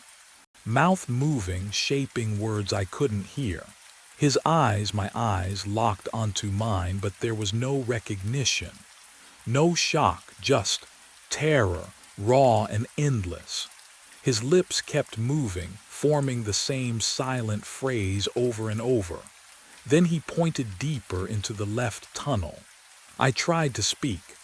What are you? He turned and walked into solid stone, not through a passage, into the wall itself. Gone. My hand reached out, touched the limestone where he'd vanished. Solid, cold, real. Can you imagine what that feels like? Watching yourself disappear into rock. Something echoed from the left tunnel. A voice. My voice. I forced my legs to move. Every step felt wrong, like walking against current. The tunnel sloped downward, narrower now, and the voice grew clearer. Reciting. Blackwater Cave formed approximately 300 million years ago during the Mississippian period. Water dissolved the limestone, creating passages at a rate of, I rounded the corner. There I was again, standing in profile, gesturing to empty air, giving a tour to no one. My mouth moved in perfect sync with the words echoing off stone, but the tone was flat, mechanical, like I'd said them 10,000 times and lost all meaning. Please stay behind the guide at all times. The formations are fragile and, hey, I said. He didn't stop, didn't turn. Hey, louder now. Nothing. He continued the script, turning to face where a tour group should be, smiling at vacant darkness. Further ahead, past his frozen performance, I saw movement. Another figure crouched low. No, not another, me again. This one knelt at the dead end, right arm moving in jerky motions, scratching, metal on stone. The sound scraped through my skull, sharp, rhythmic, desperate. I walked past my touring self. He didn't acknowledge me. I could have touched him, could have shaken his shoulder. But something in my gut told me he was as solid and as empty as the wall that swallowed the first one. The crouching figure kept scratching. I crept closer, saw the words forming under his, under my, under our fingernails bleeding and broken. Tour 340. Emergency exit failed. He was creating the warning I'd already found. I knelt beside him. Can you hear me? His hand never stopped, eyes fixed on the stone. Lips pressed tight, I reached out. My fingers passed through his wrist like mist. That's when I understood. They weren't ghosts, they were echoes. Moments trapped in stone, playing forever. And if they were here, still scratching, still giving tour, still pointing the way, then what was I? My hand passed through him like he wasn't there, like I wasn't there. The cold shot up my arm, not from his body but from the stone itself. The limestone felt wrong against my palm, too smooth, too warm, as if it had been touched moments ago by something living. The smell of damp earth filled my lungs, but underneath it, something metallic, copper, blood maybe, or rust. The crouching figure kept scratching. The sound echoed in triplets, each repetition slightly delayed, like my ears couldn't decide which moment to hear. Then I remembered this, not as a memory surfacing, as something happening right now. I was scratching the warning into stone, my fingernails tearing, limestone dust bitter on my tongue. But I was also standing behind myself, watching. And I was somewhere else entirely, shaking Corrine's hand on my first day, her smile tight with something unspoken. 2011, 6 months ago, the same handshake, the same trailer, the same damp cold seeping through my jacket. Can you imagine holding two lives in your head at once? Both real, both true, both ending here in the dark. The tour guide version of me spoke through the walls, his voice, my voice, reciting stalactite formation rates. But the words layered wrong. I heard myself say 10,000 years and 6 months ago and never all at once, syllables bleeding together like water through limestone. Oh, no, I'd done this before, not remembered it. Done it, the descent, the voices, the boot prints that matched mine because they were mine, left hours ago, days ago, years ago. Time didn't move right down here. It folded. It looped. It trapped. And that's when I understood what the oxygen countdown really meant. I ran deeper into the tunnel. The limestone pressed close, cold and damp against my shoulders. My flashlight beam jerked wildly. But I didn't need it anymore. I knew where I was going, had always known. The emergency exit waited at the far end, rusted and sealed, the door Garrett clawed at in 2011. The door I clawed at 6 months ago. The door I'm clawing at now. My fingernails scraped metal. Orange rust flaked away, tasting like old blood in the air. The handle wouldn't budge. I threw my weight against it. Nothing. The hinges had fused solid, corroded by time and cave moisture into a single, immovable slab. Help, my voice cracked. Someone, please. But you know who was coming, don't you? Behind me, footsteps echoed, not one set, dozens. I turned, flashlight shaking in my grip. They filled the tunnel, all of me. Some wore my jacket from today. Others had clothing I didn't recognize but somehow remembered buying. One was bleeding from a head wound I'd never received. Another clutched a flashlight with a dead battery. They moved in unison, faces slack, mouths opening. When they spoke, my voice layered over itself in impossible harmony. Tour 340. The exit failed. Oxygen remaining. 0 hours. I pressed against the rusted door. My chest should have been burning, lungs screaming. But I breathed normally, easily, the cave air flowing through me like I'd been part of it for years. I couldn't die here. Can you understand that? The loop wouldn't allow it. Death would have been mercy. An ending. This was continuation, eternal repetition. The countdown had always been a lie. One of the figures stepped forward. His face was mine, but older, resigned.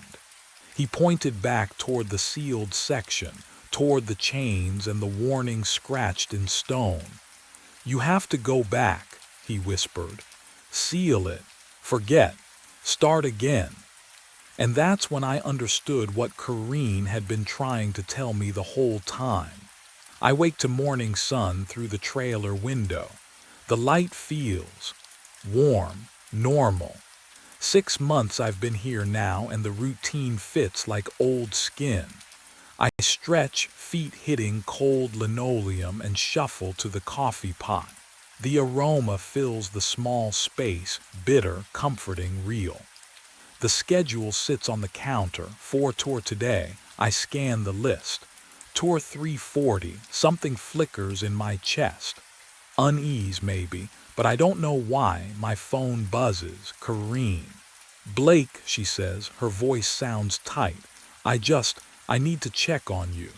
I'm fine. I sip coffee. Why wouldn't I be? A pause, long enough that I hear her breathing. You remind me of someone. Be careful today, okay? Don't go wandering after hours. Corrine, I know you don't remember. Her voice cracks. Just promise me. She hangs up before I can answer. I stare at the phone. What don't I remember? The coffee tastes wrong suddenly. Too bitter. I set it down and look out the window toward the cave mouth 50 yards away. Cold air seems to drift from it even in daylight, carrying the smell of limestone and standing water. Tonight, I'll hear something. I don't know how I know this, but the certainty sits heavy in my gut. Voices, maybe. Footsteps echoing where no one walks. Tonight, I'll descend. Can you imagine forgetting your own nightmare? Waking clean, only to walk straight back into the dark. The muddy boot prints are already there, waiting in tunnels I haven't entered. The warning is already scratched into stone, my handwriting, though I've never held the tool. Tour 340 has always been scheduled. I've always taken this job. I've always descended. The loop doesn't need my memory. It only needs my feet to carry me down, again and again, into the cold and the dark and the voices that are all mine.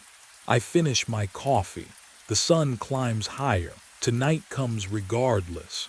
The photo shouldn't exist. But there it is, lying in the center of 8 pallets arranged in a perfect circle. The frame is the cheap black plastic one from my kitchen counter. The picture inside shows Kelly and Amy at the breakfast table, morning light through the yellow curtains, Amy holding up a crayon drawing. I took that photo yesterday. On my phone. It never left my phone.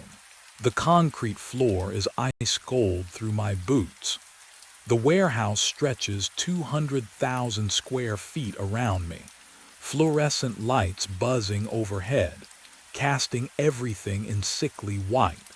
Diesel fumes mix with cardboard dust, the smell I've breathed for 6 years.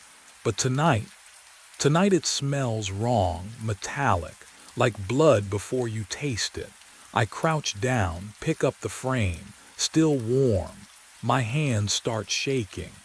I check my phone. The photo is there, right where it should be. Taken at 7:23 a.m. yesterday, never sent, never printed.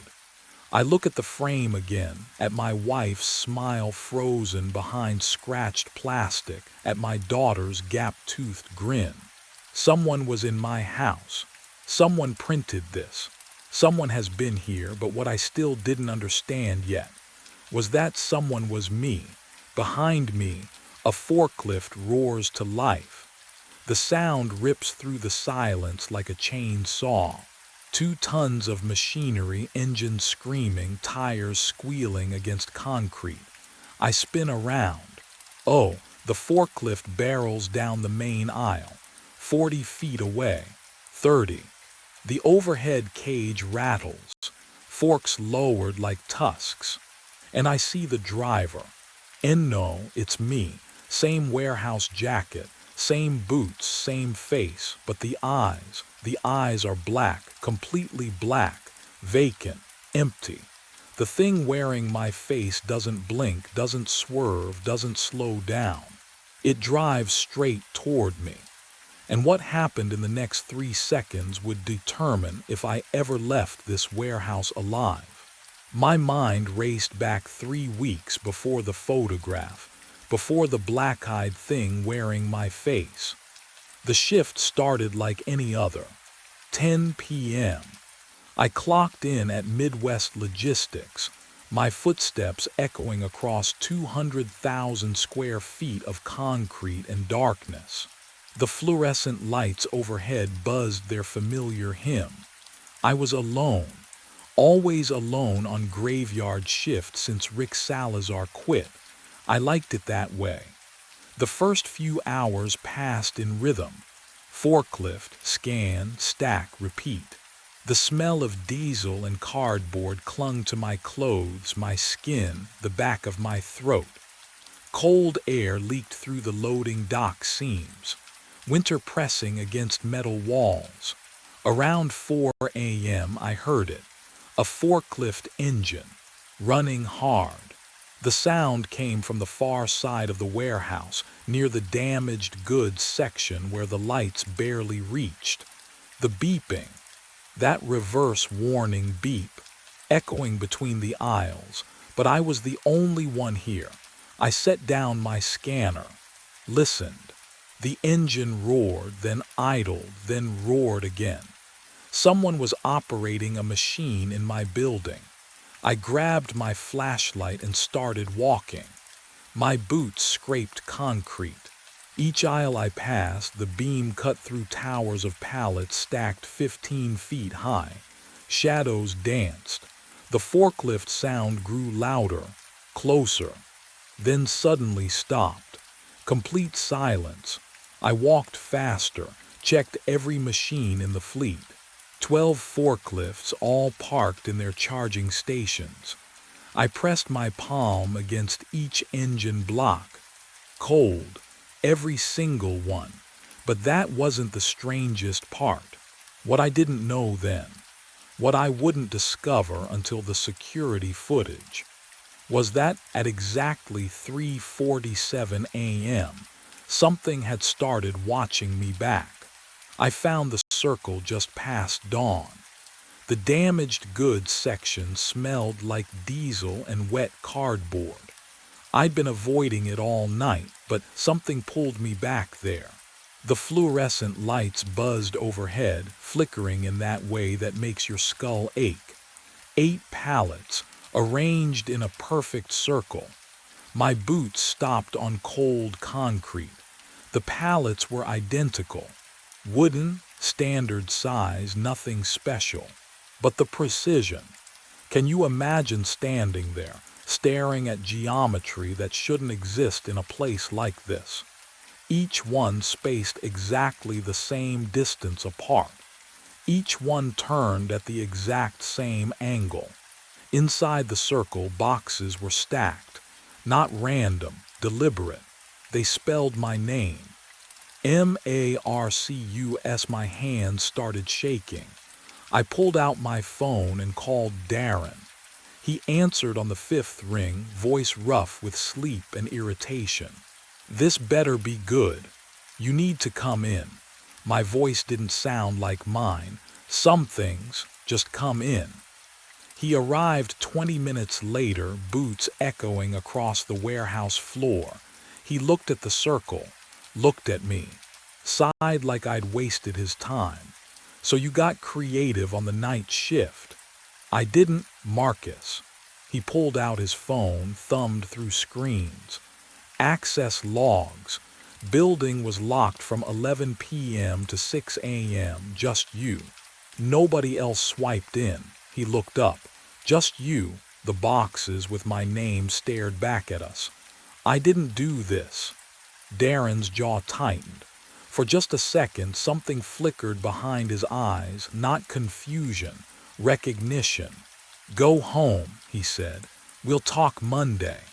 He walked away before I could argue, leaving me alone with the circle and the cold certainty settling in my chest.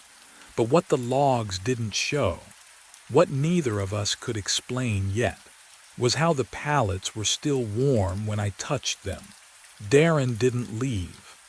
I heard his boots scrape concrete behind me as I touched the warm pallets, and when I turned, he was staring at his phone with the expression of a man who'd found exactly what he feared.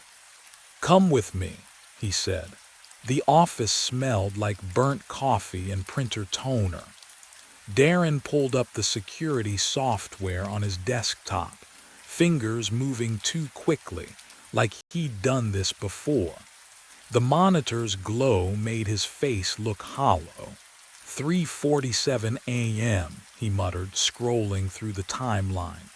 Always 3:47.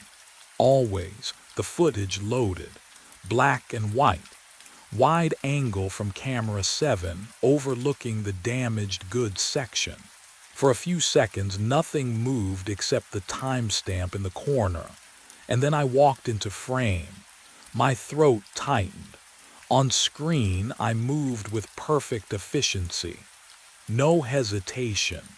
I lifted the first pallet and carried it to the center of the aisle, set it down, returned for the next one. My arms swung at mechanical angles. My head never turned. 32 minutes of this, lifting, walking, arranging, and my face. Oh God, my face was completely blank. "That's not," I started, but my voice cracked. Darren fast-forwarded. The timestamp blurred, but on screen I never stopped, never slowed. At 4:19 a.m., I placed the final pallet, stepped back to examine the circle, then walked out of frame. 2 minutes later, I re-entered and stacked the boxes spelling my name. But the strangest part hadn't even registered yet. "I don't remember any of this," I whispered. Darren paused the video. My face filled the screen, caught mid-turn.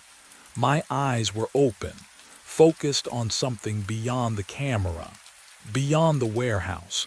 "Take the week off, Marcus." I was here. I was awake.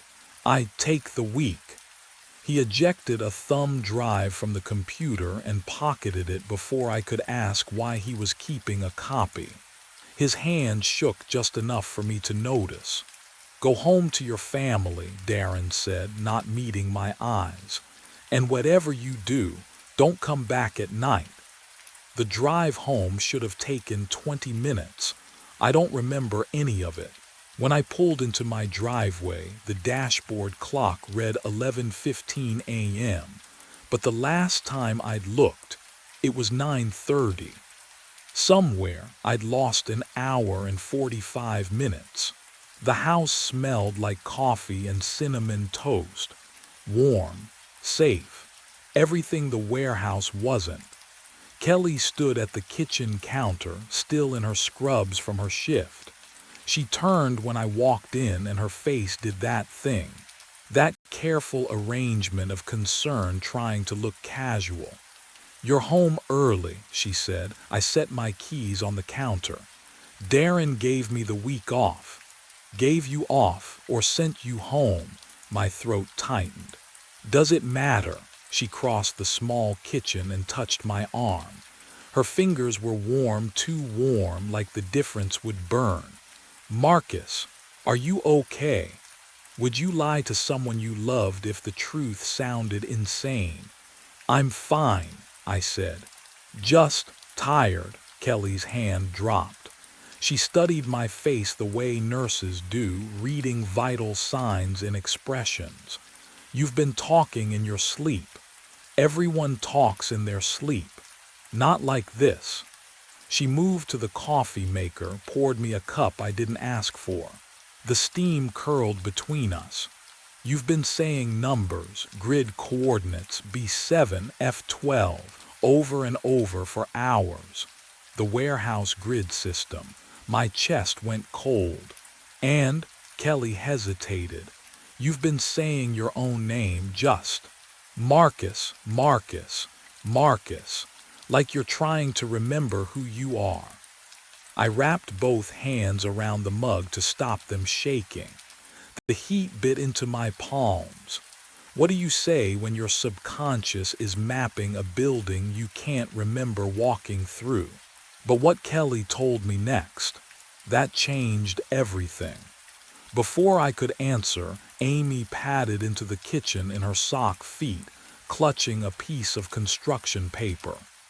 8 years old, dark hair tangled from playing. She saw me and smiled, but it didn't reach her eyes. "Daddy, you're home." "Hey, sweetheart." I crouched down, tried to smile back. She held out the paper. "I drew you." The drawing was in crayon, simple. A stick figure man standing in the middle of the page. Around him, carefully colored rectangles formed a perfect circle. 8 of them.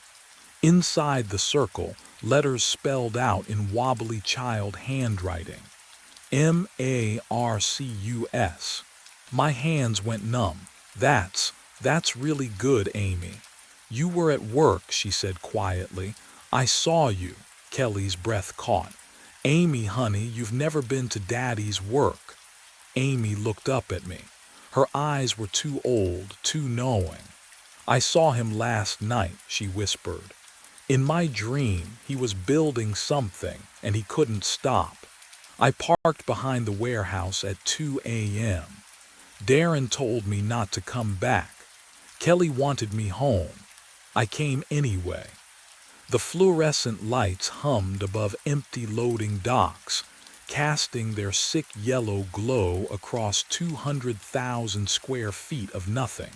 Diesel and cardboard, always that smell. I walked the aisles alone, checked the damaged goods section. No new circles, no pallets spelling my name, just silence, and the cold concrete under my boots. Around 3:30 I found it. A pallet near the back corner. Single box on top, and resting on that box, a wedding ring. My wedding ring. I looked at my left hand. The ring sat there, right where it always was. Gold band scratched from 8 years of marriage and manual labor. I rubbed my thumb over it, still there, still solid. But what I'd seen across the warehouse couldn't be denied. I walked back to the pallet, stood over the ring. It looked identical, same scratches, same worn groove on the inside where my knuckle pressed. Can you imagine finding a piece of yourself in a place it shouldn't be? I picked it up. Warm, not room temperature. Not cold like metal sitting in a 50-degree warehouse all night. Warm like someone had just taken it off their finger. Like body heat still clung to the gold. My hand started shaking. I put the ring in my pocket. The weight felt wrong, too heavy, like carrying proof of something impossible. 4 a.m. arrived with a sound I'd been dreading. The forklift, hydraulic hiss, engine rumble, somewhere deep in the aisles behind me, wheels rolling across concrete. Getting closer. I turned toward the noise, heart hammering against my ribs. And that's when I realized the engine sound wasn't moving toward me anymore. It was circling. The engine stopped. I stood there, breath held, waiting for the hydraulic hiss, the crunch of tires on concrete. Nothing. Silence pressed against my eardrums harder than the noise had. The fluorescent lights buzzed overhead, suddenly too loud, and I realized the forklift had vanished as impossibly as it had appeared. My legs trembled as I moved toward the back corner where the sound had been circling. The duplicate ring in my pocket knocked against my thigh with each step, a warm reminder that something was deeply, horribly wrong. That's when I saw it. A new circle. 8 pallets arranged in perfect geometry, but this time, different. Inside sat a blue sleeping bag, unrolled and rumpled, a pillow with a visible head impression, and propped against a cardboard box, a framed photograph. I knew that photo. I'd taken it yesterday morning in our kitchen. Kelly laughing at something Amy said, sunlight catching her hair just right. I'd snapped it with my phone while pouring coffee, a stolen moment before my shift. But what I found made my throat close. The frame was real. Glass cold against my shaking fingers. Professional print, not some warehouse printer. I fumbled for my phone, swiped to my camera roll. The photo was still there. Same image. Never sent, never uploaded, never printed. Someone had gone into my phone, into my kitchen. Someone had printed this, framed it, brought it here. The sleeping bag smelled like home, that lavender fabric softener Kelly uses. Not diesel, not cardboard, home. I pressed my palm to the pillow, still warm. Someone was living here, in this warehouse, in these circles. Can you imagine the moment you realize the truth? When your mind fights what your body already knows. Someone is me. But if I'm standing here now, then where was I yesterday morning when this was printed? I swallowed 4 caffeine pills dry. The bitterness coated my throat, chalky and chemical, burning all the way down. My hands shook as I dropped the bottle onto the break room table, pills rattling like dice in a cup. I wouldn't sleep, couldn't sleep. If I stayed awake, if I watched myself, maybe I'd understand. The security monitor glowed blue in the corner, cycling through 12 camera feeds every 8 seconds. I pulled the metal chair closer, the legs scraping concrete, and sat with my eyes locked on the screen. The time in the corner read 2:18 a.m., 1 hour and 29 minutes until 3:47. What would you do? If you knew the exact moment you'd stop being yourself, would you watch it happen? The fluorescent lights above me hummed their constant electric prayer. I focused on my breathing, in through the nose, out through the mouth, trying to anchor myself to something real. The monitor flickered. Camera 3 showed the back corner. The circle of pallets sat empty in grainy black and white. Camera 7 showed the break room, showed me, sitting there, staring at the screen. I blinked. On the monitor, I blinked a half-second later. The time crawled forward. 3:12, 3:26, 3:39. My heart hammered against my ribs. Cold sweat traced my spine despite the warehouse chill. I leaned closer to the screen until my breath fogged the glass. 3:46, 3:47. On camera 7, I watched myself stand up. My chair, no, the other me's chair, scraped backward. But I was still sitting, still here, still watching. The figure on screen moved toward the door, smooth, mechanical, and then he turned and looked directly at the camera. His eyes were mine, but empty, completely empty. I screamed at the screen. But what I discovered in Darren's office would prove the warehouse had done this before. I don't remember deciding to go into Darren's office, but I'm there. The caffeine hums in my veins like the fluorescent lights overhead, and my hands are already pulling open the metal file cabinet. The drawer screeches. That sound cuts through the warehouse silence, and for a second I freeze, waiting for something to respond. Nothing does. The files smell like old paper and dust. My fingers shake as I flip through personnel folders. Anderson, Chen, Morales. The names blur together until Salazar, Rick. The folder is thicker than the others. I spread it across Darren's desk and the pages whisper against the laminate surface. Employment application, safety certifications, performance reviews, all standard, but then a medical note, stapled. The paper feels brittle under my thumb. Employee experienced severe dissociative episodes during night shifts. Recommended immediate leave.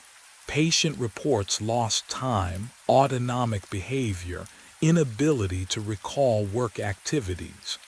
My mouth tastes like burnt metal and leftover caffeine. The symptoms match mine, word for word. Have you ever read your own nightmare written in someone else's handwriting? I flip to the final time card. The ink is faded, but the numbers are clear. Rick Salazar clocked in on March 14th at 11 p.m. The clock-out column is blank, but someone, Darren maybe, wrote in pencil at the bottom, found on premises 72 hours later. Unresponsive, refused to leave building. 72 hours, 3 full days and nights. But what made Rick finally stop? That's the question that gnawed at me as I stared at his signature on the separation agreement. The handwriting looked familiar, too familiar. The way he looped his capital R, the same way I did. And that's when I noticed the date Rick quit, 8 months ago, the exact week they assigned me to night shift. I stand in the circle at 3:47 a.m.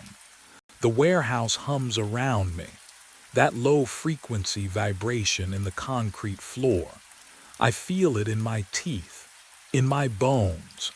The forklift keys dig into my palm, sharp and real.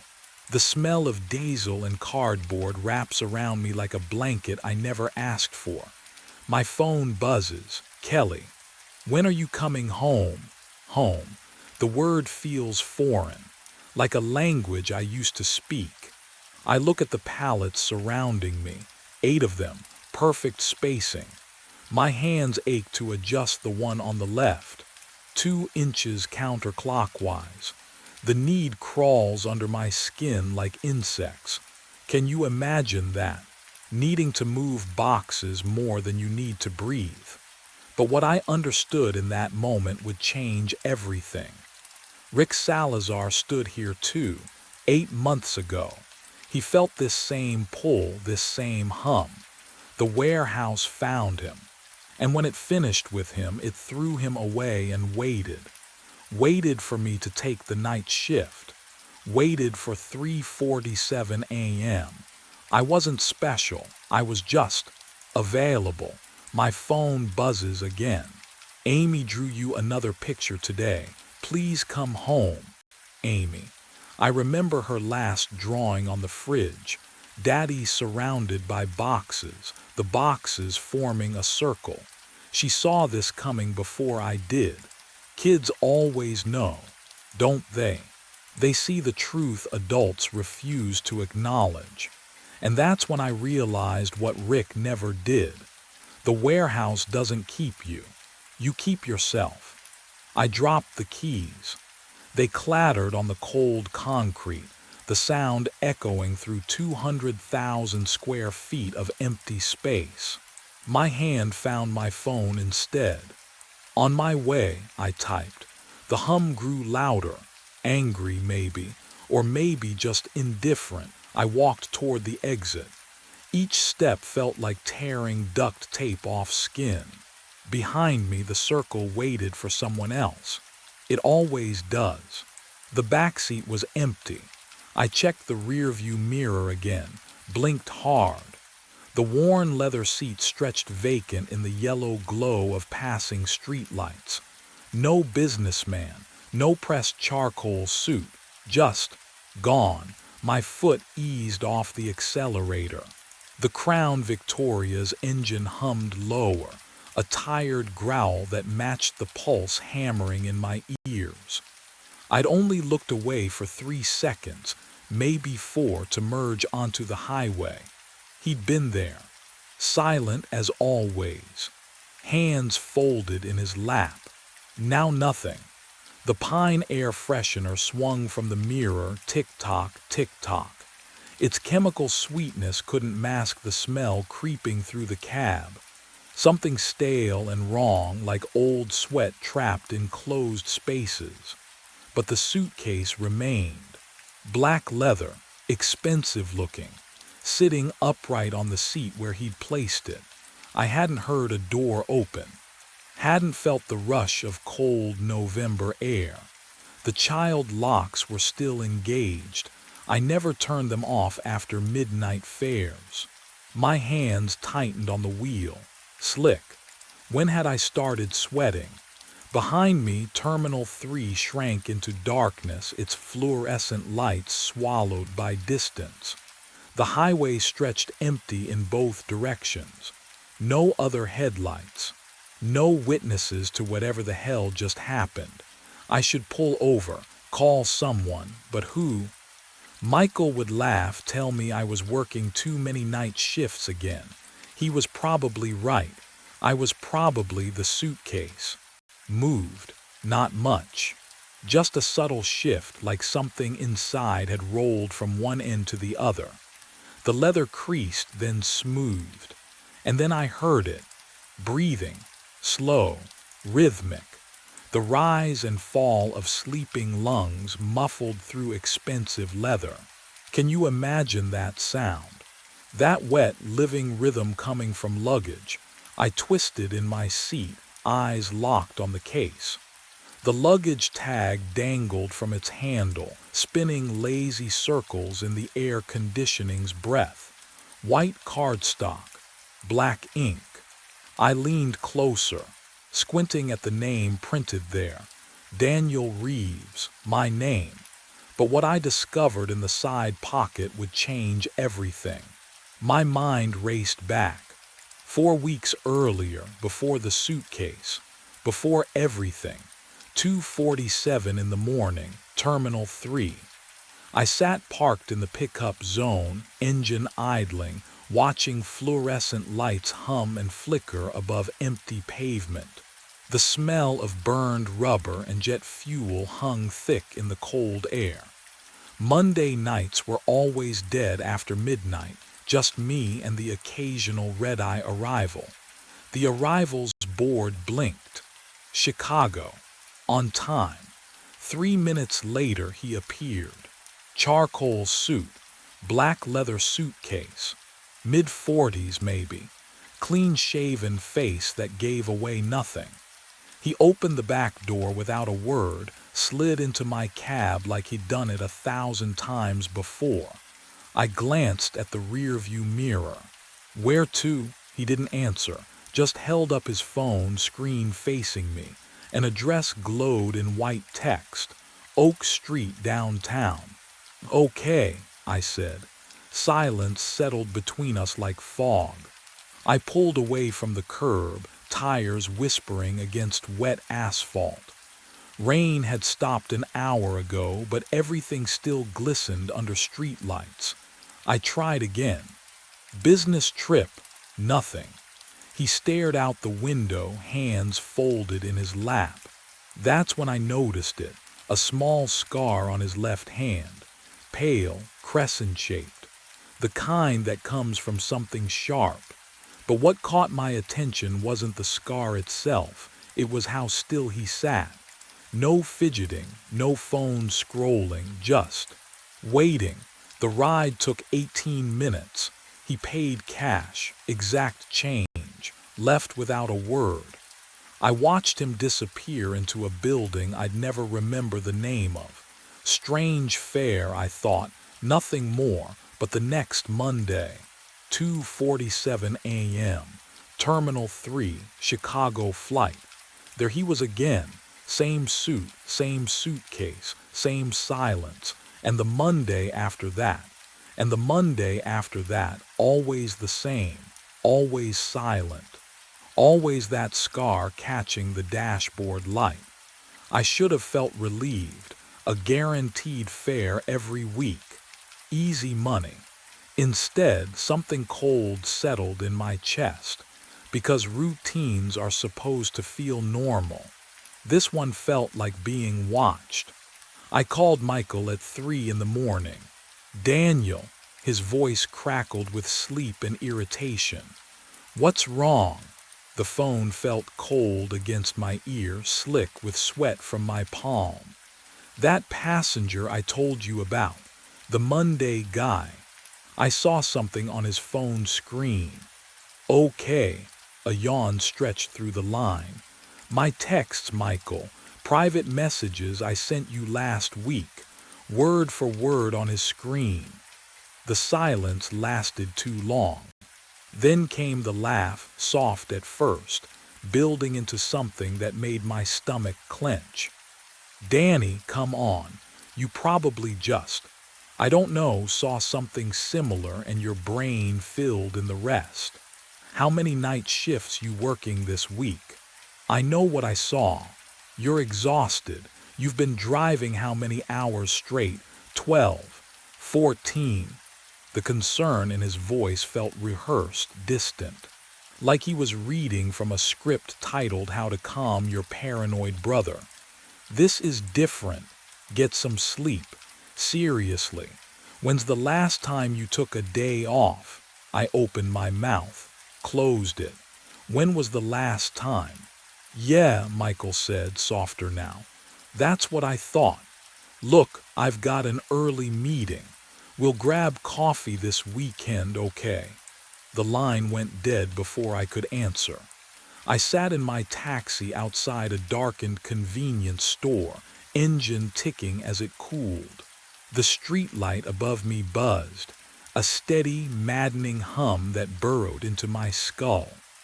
My coffee had gone cold in the cup holder, a skin forming across the surface that caught the yellow light in oily swirls. Who else could I call? Who else was there?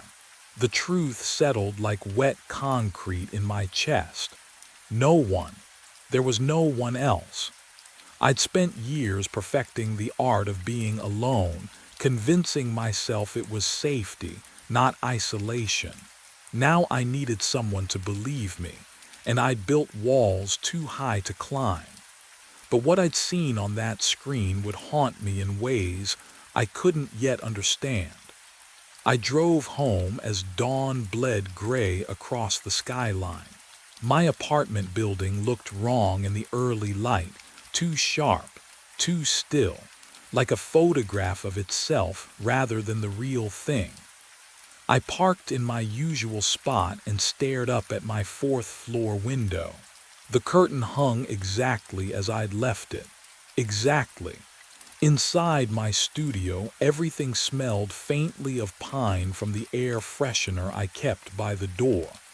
I dropped my keys on the counter. They clattered too loud in the silence. The security camera.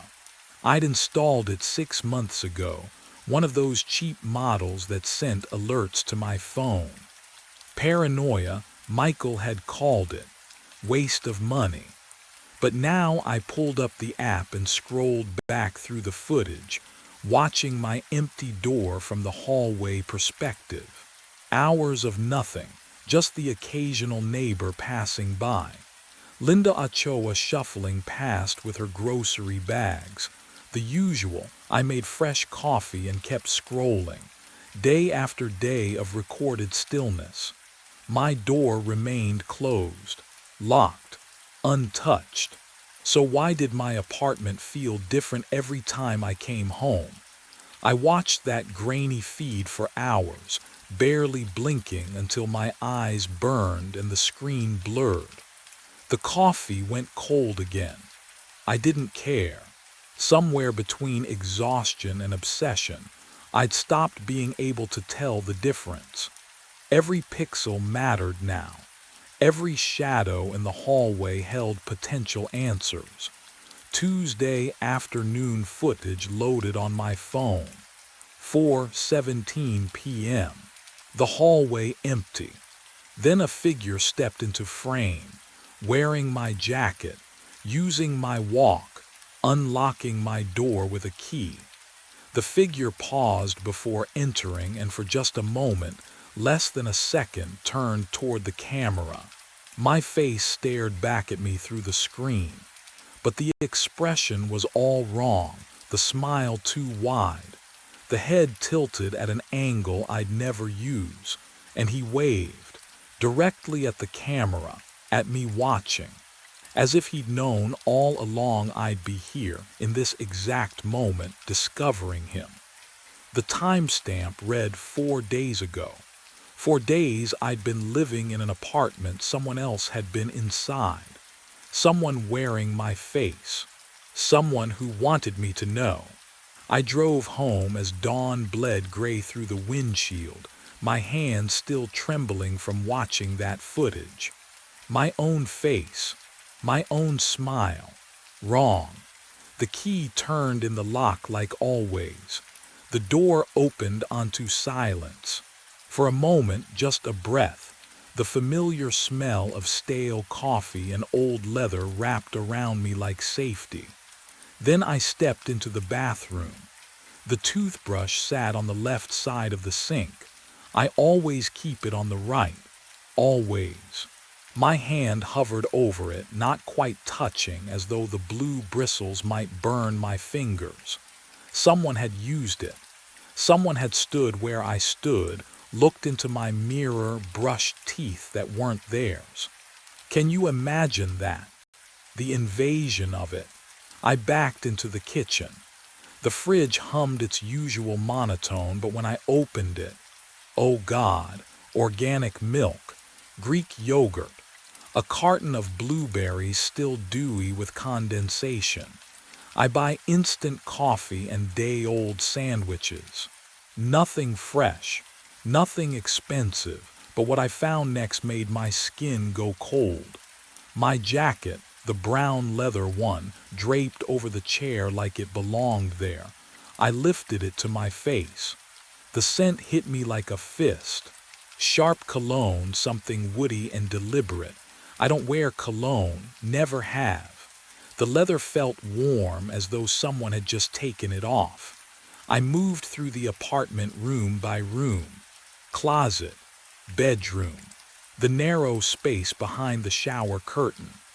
Nothing, no one, just the wrongness settling into my bones like frost, the certainty that someone had been here, living my life with the volume turned just slightly off key. The coffee mug sat on the left side of the counter. I'm right-handed. And that's when I heard it, a key sliding into the lock behind me. I spun around. Empty hallway. Linda's door closing across the hall, the click of her deadbolt sliding home. Just the neighbor. My heart hammered against my ribs anyway. I locked myself inside and pulled up the security footage on my laptop. The screen's blue glow made my studio feel like a fishbowl. Cold coffee sat beside me, forgotten hours ago. I scrolled back through days of recordings, watching my own door from the camera's fixed angle. Monday, nothing. Tuesday. I worked the day shift that week, left at noon. The hallway stayed empty until 4 p.m.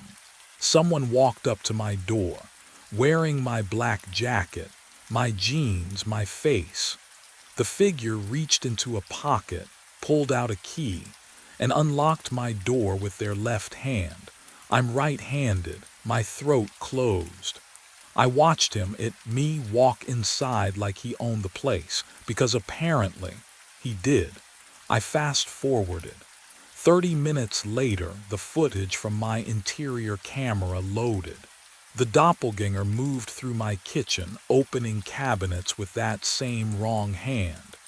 He poured a bowl of raisin bran. I hate raisin bran, always have. The smell makes me gag, but he ate it.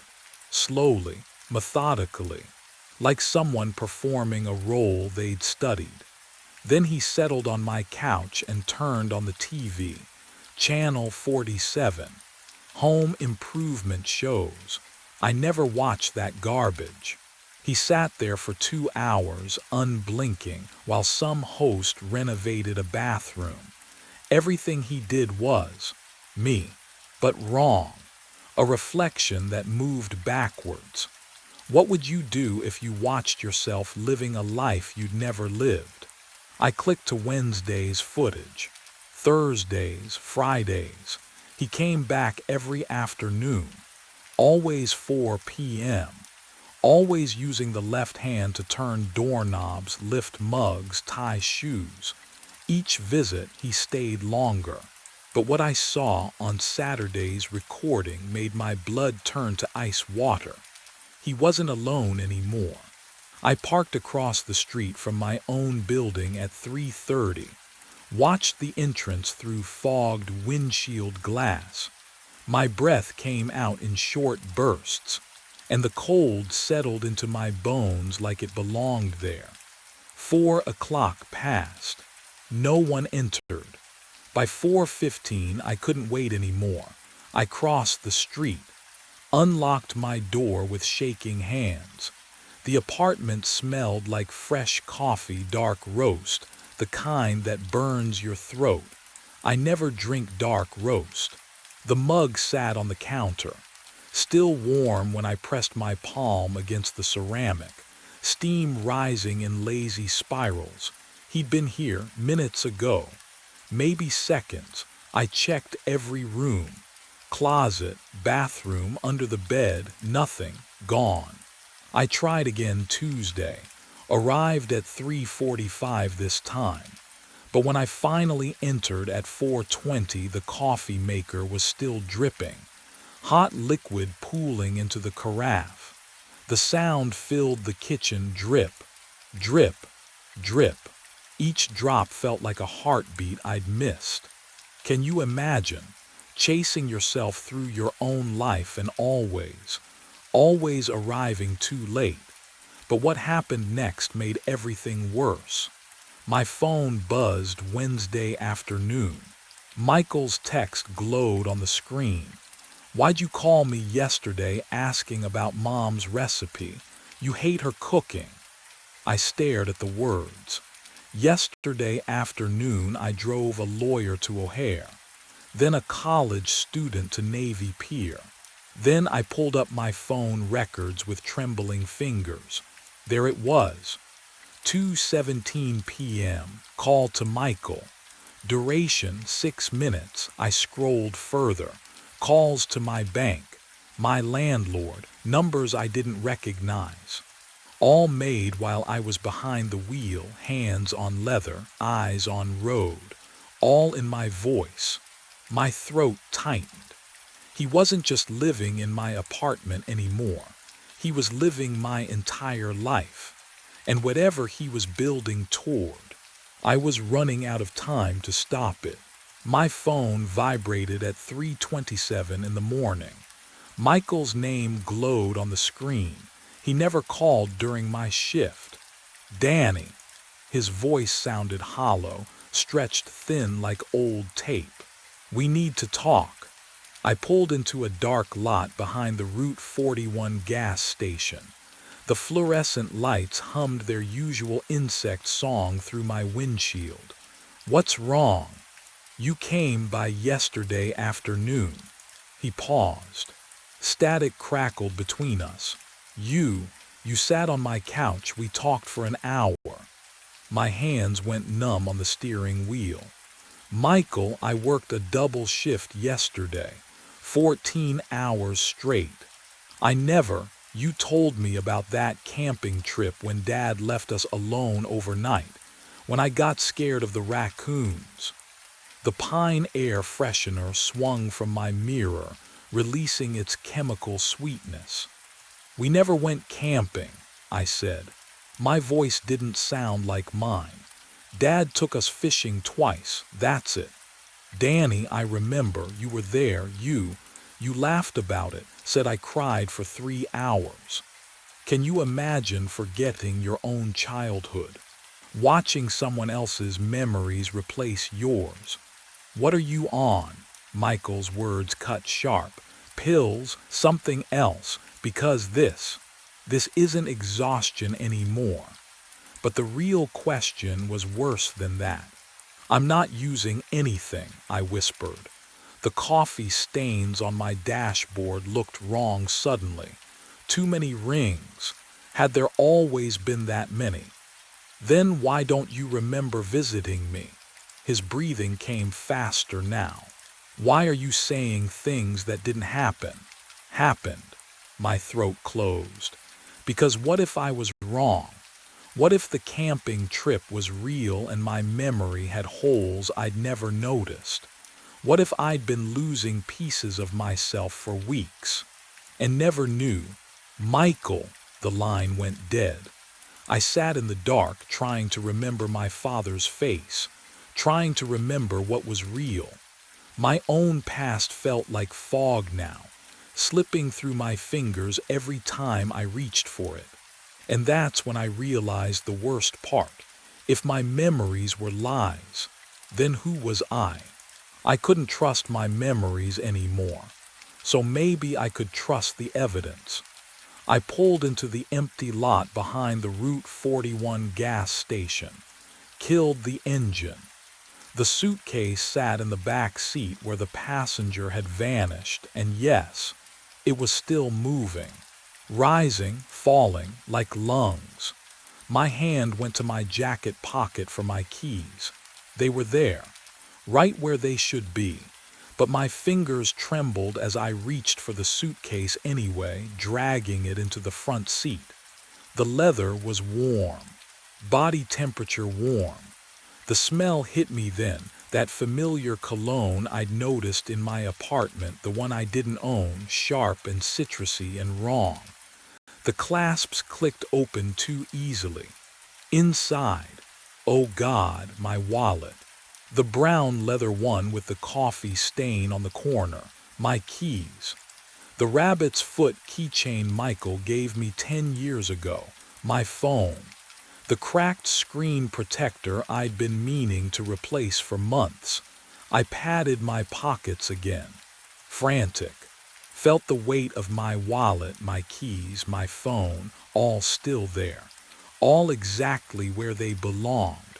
Can you imagine holding your own possessions and finding them in 2 places at once?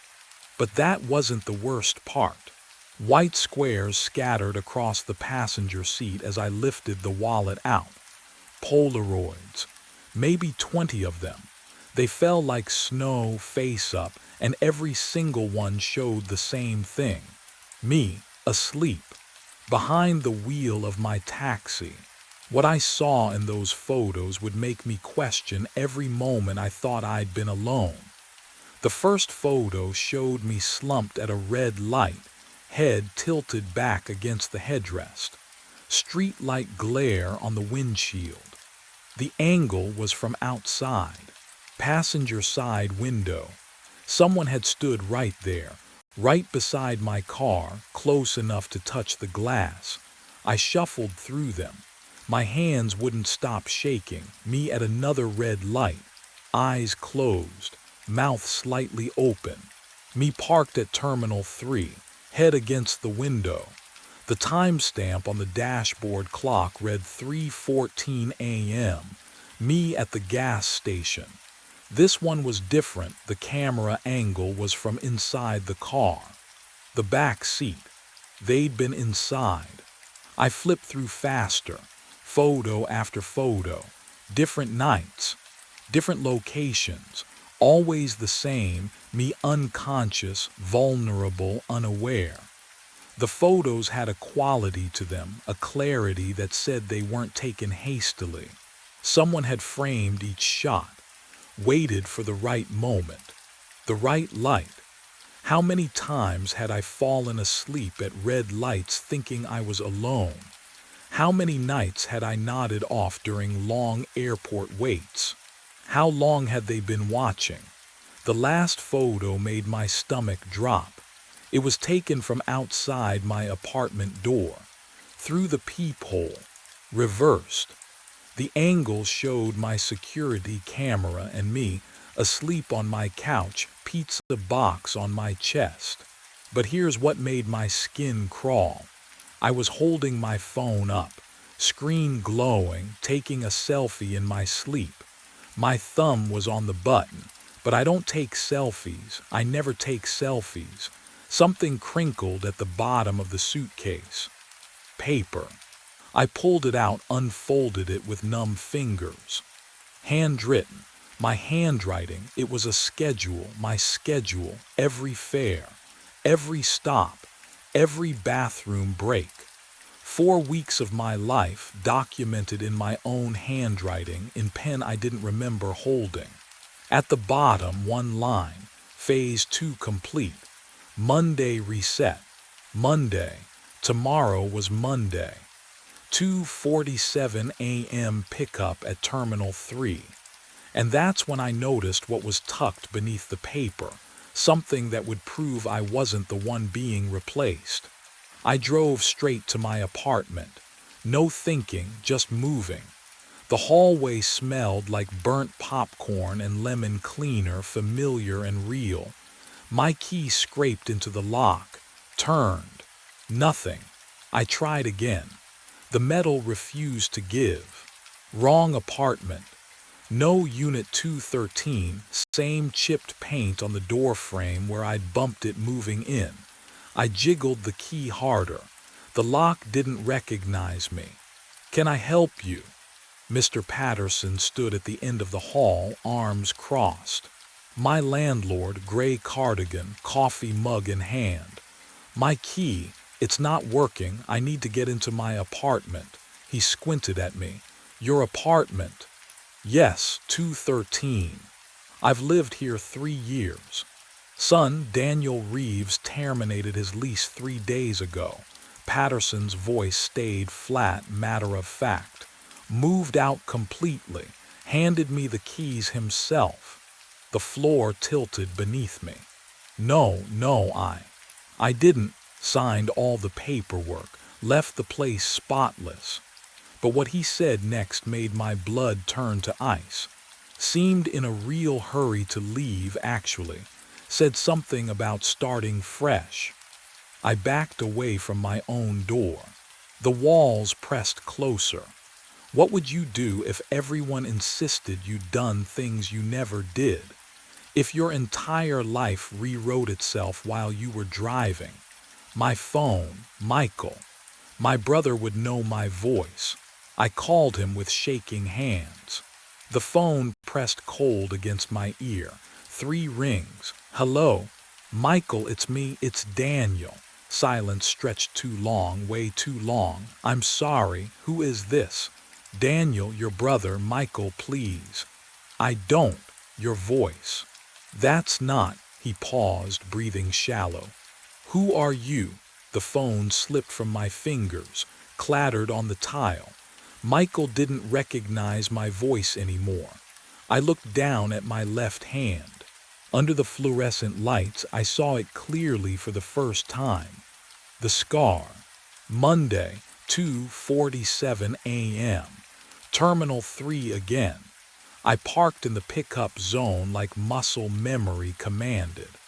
The fluorescent lights hummed their familiar dead insect chorus.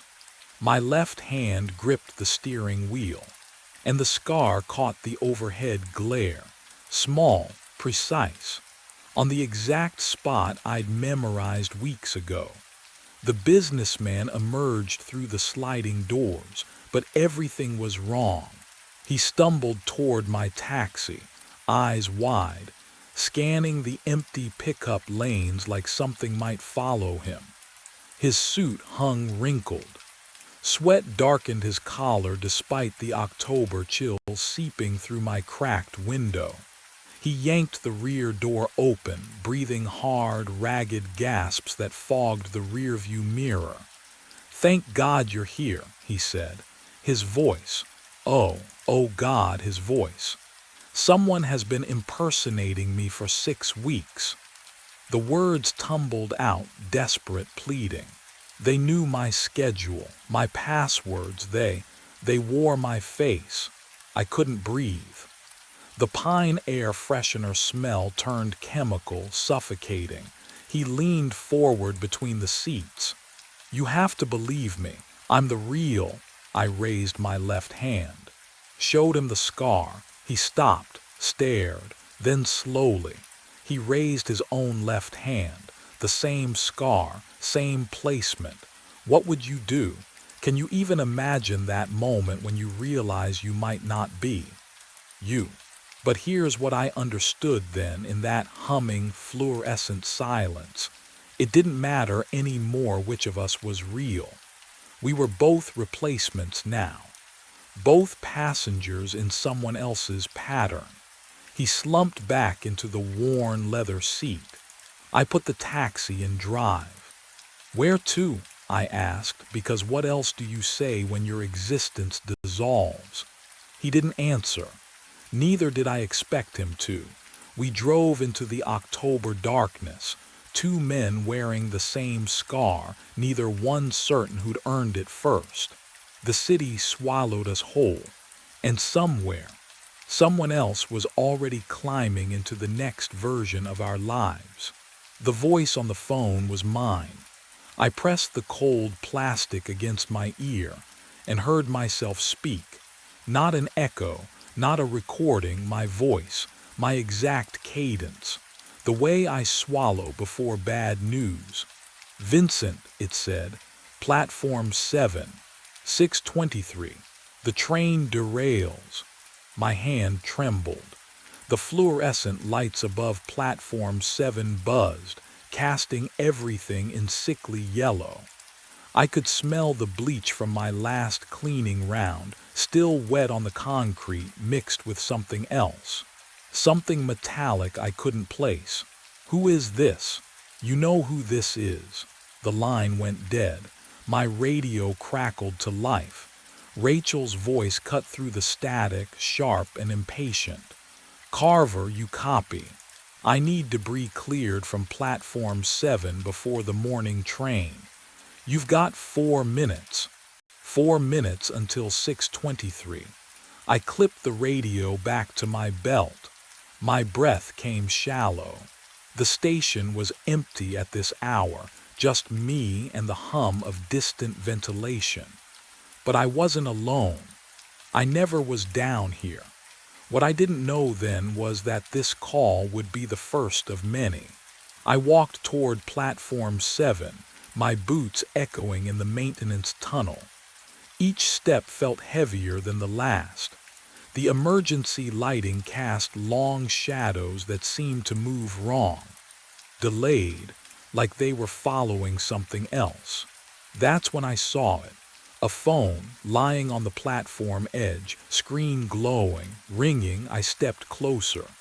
The sound pierced the silence, shrill and insistent. I bent down. Read the caller ID. It said me, and the timestamp showed 6:19 a.m. Exactly now. But the call had come in 4 minutes ago. My mind raced back to 5 nights earlier, when I first found it. 3 in the morning, platform 7. The fluorescent lights buzzed overhead like dying insects, casting everything in that sickly yellow glow that made even my own hands look corpse pale. Cold down there, always cold even though it was June. I dragged my mop across the concrete, the bleach smell sharp in my nostrils, burning the back of my throat. That's when I saw it. A phone, just lying there on the platform edge. I set the mop against the wall, picked it up. The screen was still bright, fully charged. My thumb hovered over the power button, but the display lit up on its own. One missed call. Caller ID, ME. I blinked, squinted at the timestamp. 9:14 a.m., 6 hours ahead. Some drunk passenger must have messed with the settings before dropping it. That's what I told myself. That's what made sense. But here's what didn't make sense. What I didn't tell anyone. The phone was warm. Not room temperature. Warm. Like someone had just been holding it. The platform was empty. Had been empty for an hour. I turned it in to Brian at Lost and Found that morning, made some joke about passengers who couldn't hold their liquor. He tossed it in a cardboard box without even logging it, sloppy as always. I went home, slept, came back the next night. 3 a.m., platform 7, I started my sweep. And there it was again, same phone, same spot. Same impossible glow in the darkness. I stopped breathing. The mop clattered to the floor, the sound echoing down the empty tunnel like a gunshot. Because this time I noticed something else.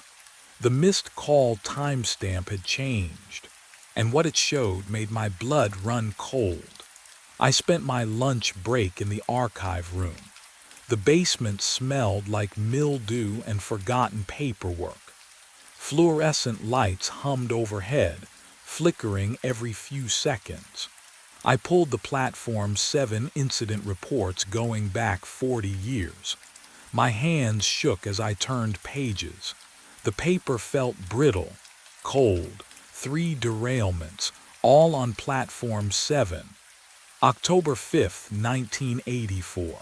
6:23 a.m., track debris. June 12, 2002, 6:23 a.m., track debris. March 9, 2015, 6:23 a.m., track debris. The same time, every single time. I wiped sweat from my forehead despite the chill. Can you imagine finding a pattern like that? Coincidence doesn't repeat with that kind of precision. I flipped through maintenance logs looking for what? I didn't know. Proof that I wasn't losing my mind, maybe. But what I found instead made everything worse. A log from 9 years ago. Routine cleaning schedule. Night shift assignments. I scanned the signatures at the bottom of each page. Different names, different handwriting. Then I stopped. My signature not similar, not close, exact. The way I looped the V in Vincent. The way I crossed my T's too high. My employee number beneath it. I never worked here 9 years ago. I was still married then, still living upstate. I didn't even move to the city until 6 years ago. My finger traced the ink. It didn't smudge. Wasn't a photocopy. Original pen. Original pressure marks on the paper. I checked the date again, checked my own signature again. The archive room suddenly felt smaller. The lights buzzed louder. My breath came in short gasps. If I signed that log 9 years ago, then where was I? And what else had I forgotten? I called in sick for the first time in 3 years. Rachel's voice on the phone was sharp, skeptical. "You sound fine to me, Carver." "Stomach thing," I lied, staring at my reflection in the bathroom mirror. The fluorescent bulb overhead flickered once, twice. "I can't make it tonight," she sighed. "Fine, but I need documentation if this becomes a pattern. A pattern, if only she knew. I locked every door in my apartment, checked the windows, drew the blinds. At midnight, I sat on my couch with the lights on, watching infomercials with the volume turned up. The normalcy felt like a lifeline. People selling cookware, people buying things they didn't need. A world where time moved forward. At 2 a.m. the lights flickered, not like before. This was different, slower, deliberate. The bulbs dimmed to amber, then surged back to white. The hum of electricity became a pulse. I stood, heart hammering against my ribs. The subway rumble started beneath my feet. Have you ever felt something that shouldn't exist? A vibration traveling through 6 floors of concrete and steel, climbing up through the foundation, rattling the coffee mug on my table. My building isn't near the subway. The nearest line runs 4 blocks east. The rumble grew louder. My phone rang. I looked at the screen. Caller ID, ME. My thumb hovered over the red button. I could answer. I could ignore it. What would you do? The ringing filled my apartment, too loud, too sharp, each tone drilling into my skull like a warning I couldn't decode. I didn't answer. The ringing stopped. The rumble stopped. The lights steadied. Silence wrapped around me like cold water, and for one desperate moment I thought I'd won. I was wrong. At 3 a.m. I opened my eyes. Cold air bit my exposed skin. The smell of bleach and damp concrete filled my lungs.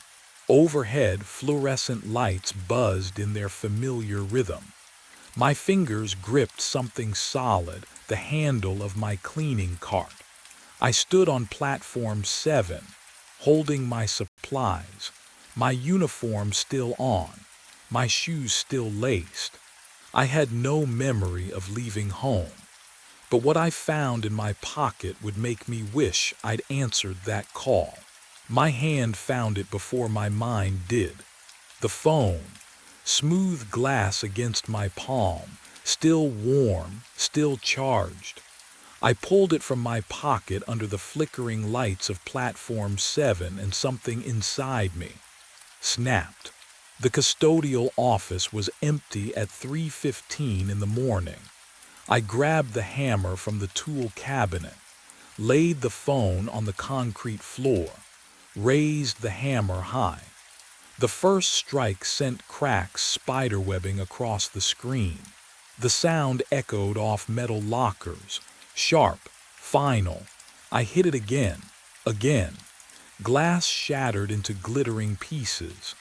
The battery split open with a chemical smell that burned my nostrils. I kept swinging until my shoulder ached, until the phone was nothing but fragments and twisted metal and circuit board dust. Have you ever been so desperate you destroy the one thing that might give you answers? I scooped the pieces into a trash bag, walked to the compactor behind the maintenance room. The machine groaned as it swallowed the bag. I watched through the small window as the crusher descended, metal grinding against metal, a sound like bones breaking. The bag compressed into a flat, unrecognizable disc. I exhaled for what felt like the first time in hours. The rest of my shift passed in a haze of normalcy I hadn't felt in days. I mopped platform 4, restocked paper towels in the restrooms. Rachel's voice crackled over the radio at 5:30, asking about supply inventory. I answered with steady words, professional, grounded. At 6 a.m., I did my final sweep of platform 7, but what I found there would prove that some things refuse to stay broken. The phone sat on the bench, same spot as always. Screen intact, not a scratch. I picked it up with trembling fingers. Cold, impossibly cold, like it had been in a freezer, not freshly charged. I turned it over. One missed call. Caller ID, ME. The timestamp had changed. It no longer read 6 hours ahead. It read 6:23 tomorrow. I stood there, staring at the phone in my hand. The timestamp glowed. 6:23 tomorrow, not 6 hours ahead anymore. You look different. The voice came from behind me, rough, like gravel scraped over concrete. I spun around. The homeless man stood 5 feet away. Jerry, I think someone had called him once. He smelled like old newspapers and rain-soaked wool. Different haircut, he said. His eyes didn't blink. But same face. Same name tag. My throat tightened. I don't. Vincent Carver. He pronounced each syllable carefully, like he'd practiced. I remember you. The platform felt colder. Have you ever had someone look at you like they've seen your ghost? That's how Jerry stared. Not at me, through me. You don't know me, I said. I do. He stepped closer.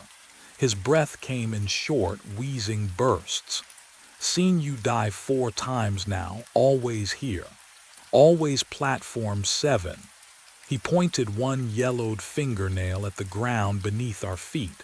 Always at 6:23. My pulse hammered in my ears. The phone grew heavy in my palm. You're confused, I said. I've never, you have. Jerry reached into his coat. The fabric rustled. He pulled out a notebook, small, spiral-bound, the cover warped from moisture. He opened it with trembling hands. The pages were filled with dates, hundreds of them, all handwritten in cramped, desperate letters, all circled in red ink. But what I saw next made my knees buckle. Every single date was the same month, the same day, the same year, today's date. And beside each one, in Jerry's shaking scrawl, were 2 words repeated over and over. He died. He died. He died. How many times? Jerry's voice cracked. How many times are you going to let it happen? I could change it. If I couldn't escape the loop, maybe I could break it from the inside. The maintenance tunnels smelled like rust and old grease as I descended the access ladder near platform 7. My flashlight beam cut through the darkness, finding the track switch mechanism. A metal box bolted to the tunnel wall, wires snaking into the concrete like veins. I yanked the manual override lever. Hard. The metal groaned, then clicked. The switch indicator light shifted from green to amber. Platform 7 was now disconnected from the 6:23 train route. Back in the custodial office, I filled out Form 412B with trembling hands. Track obstruction, structural concerns, recommend reroute until inspection complete. I checked every box that would force a delay. At 4:47 a.m., I radioed Rachel.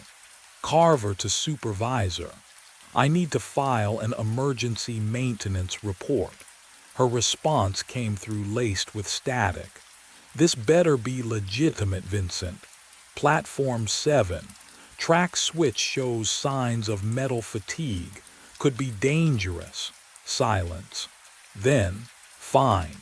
I'll reschedule the 6:23 to 7 a.m. You're doing the inspection yourself tomorrow. I exhaled. For the first time in days, my chest didn't feel like it was being crushed. But the relief wouldn't last long. At 6:22 a.m., I stood on platform 4 watching the clock. 1 minute until the moment I always died. The station felt too quiet, too still. Then I heard it, a sharp metallic click echoing from the tunnels below. The same sound the track switch had made when I pulled it, only in reverse. My radio crackled to life. Rachel's voice, cold, mechanical, wrong somehow. Carver, I need you to clear debris from platform 7 before the 6:23 arrives. I looked at my watch. The schedule had changed back, and I realized something far worse than dying. I'd been trying to stop this before. The floor tilts beneath me. I blink, and I am standing on platform 4, mop in hand, squeezing dirty water into the bucket. The fluorescent lights hum their usual rhythm, but I am also still on platform 7, watching myself on platform 4, both places at once. My hands shake, both sets of them. The station stretches like taffy pulled too far. Platform 4 bleeds into platform 7. The walls curve wrong. The distance between them collapses and expands with each breath I take. Can you imagine feeling yourself exist in two places? Watching your own back while also being that person who doesn't know he's watched. I see myself walking toward the lost and found room. Yesterday, or last week, time has lost its edges. Brian takes the phone from my hand. I watch it happen. I am handing it to him.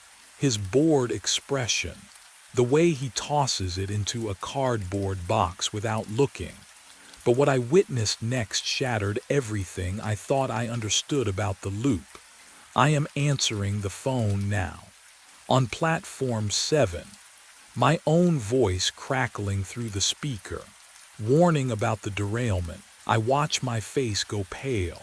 I feel my face go pale, the same moment, different nights, all nights. The smell hits me, burning metal, acrid and sharp, coating my throat. The derailment, I hear it screeching, twisting steel, screams that echo from nowhere and everywhere. The sound doesn't come from ahead of me. It comes from inside the walls, from beneath the tiles, from yesterday and tomorrow. It has already happened.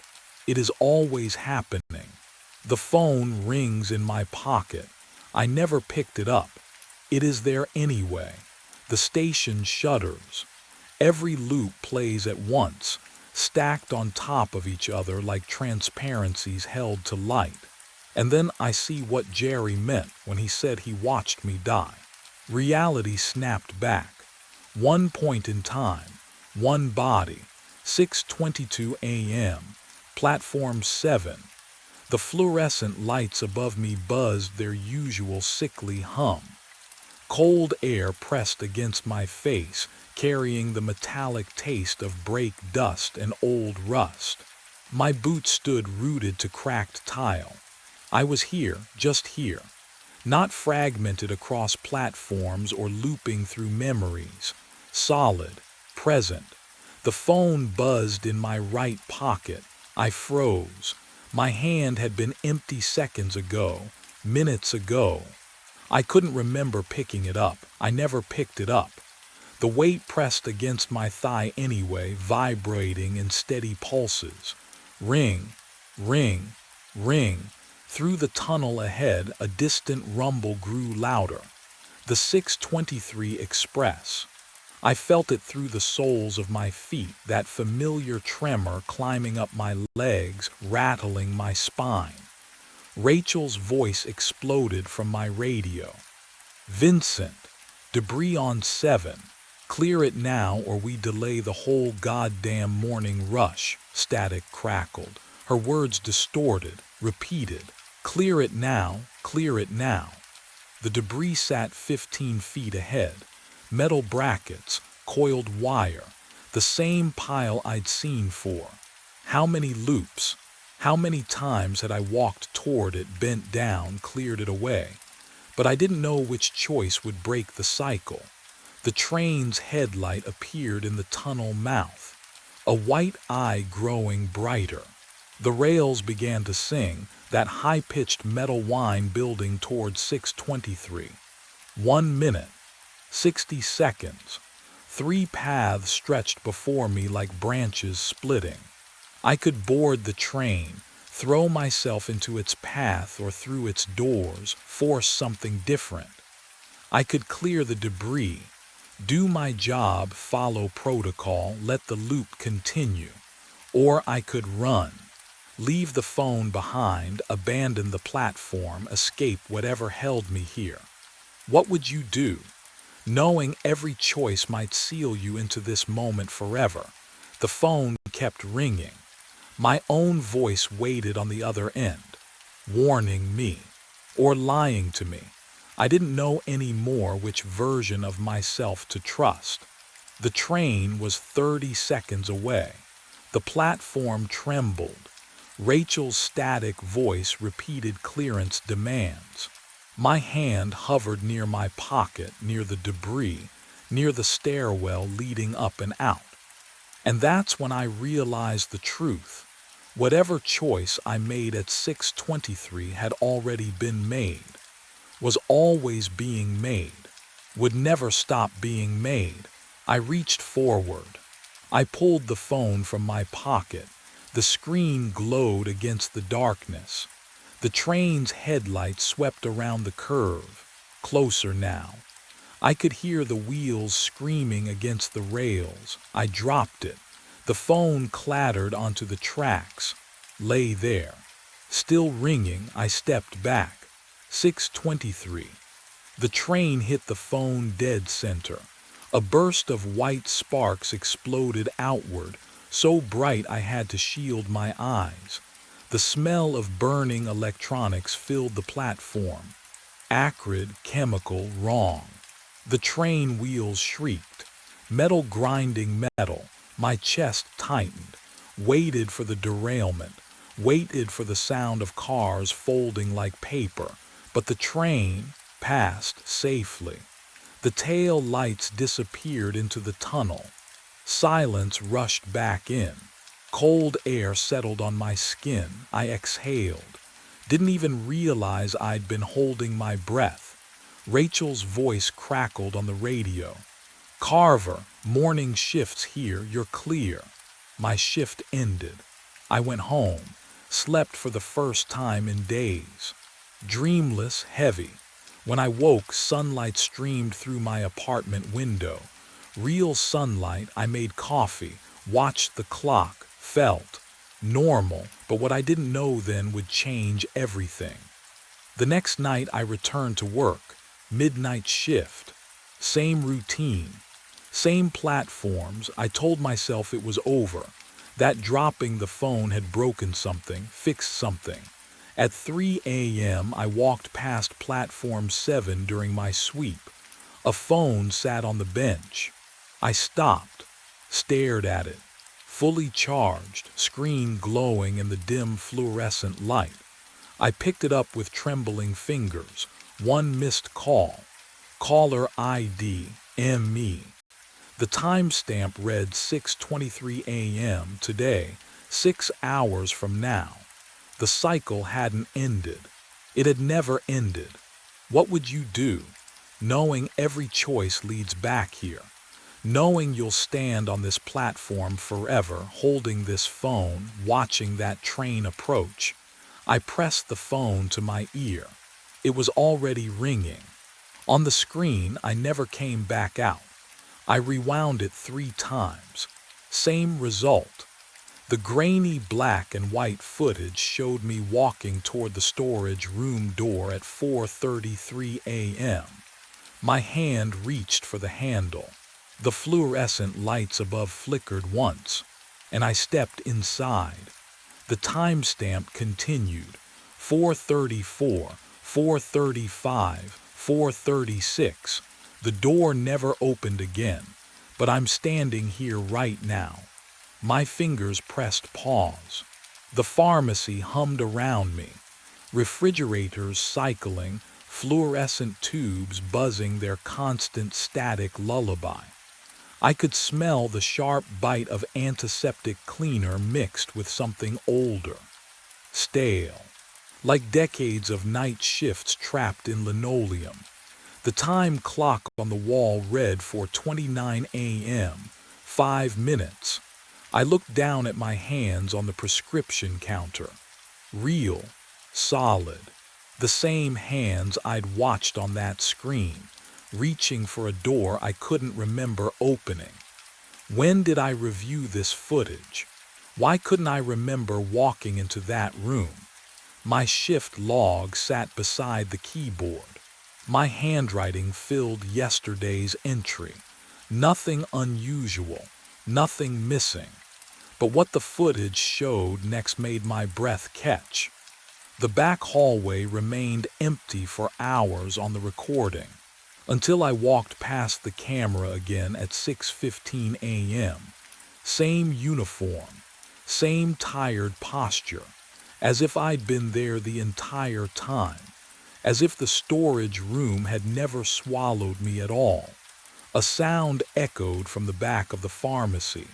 Footsteps, slow, deliberate, coming from the storage room.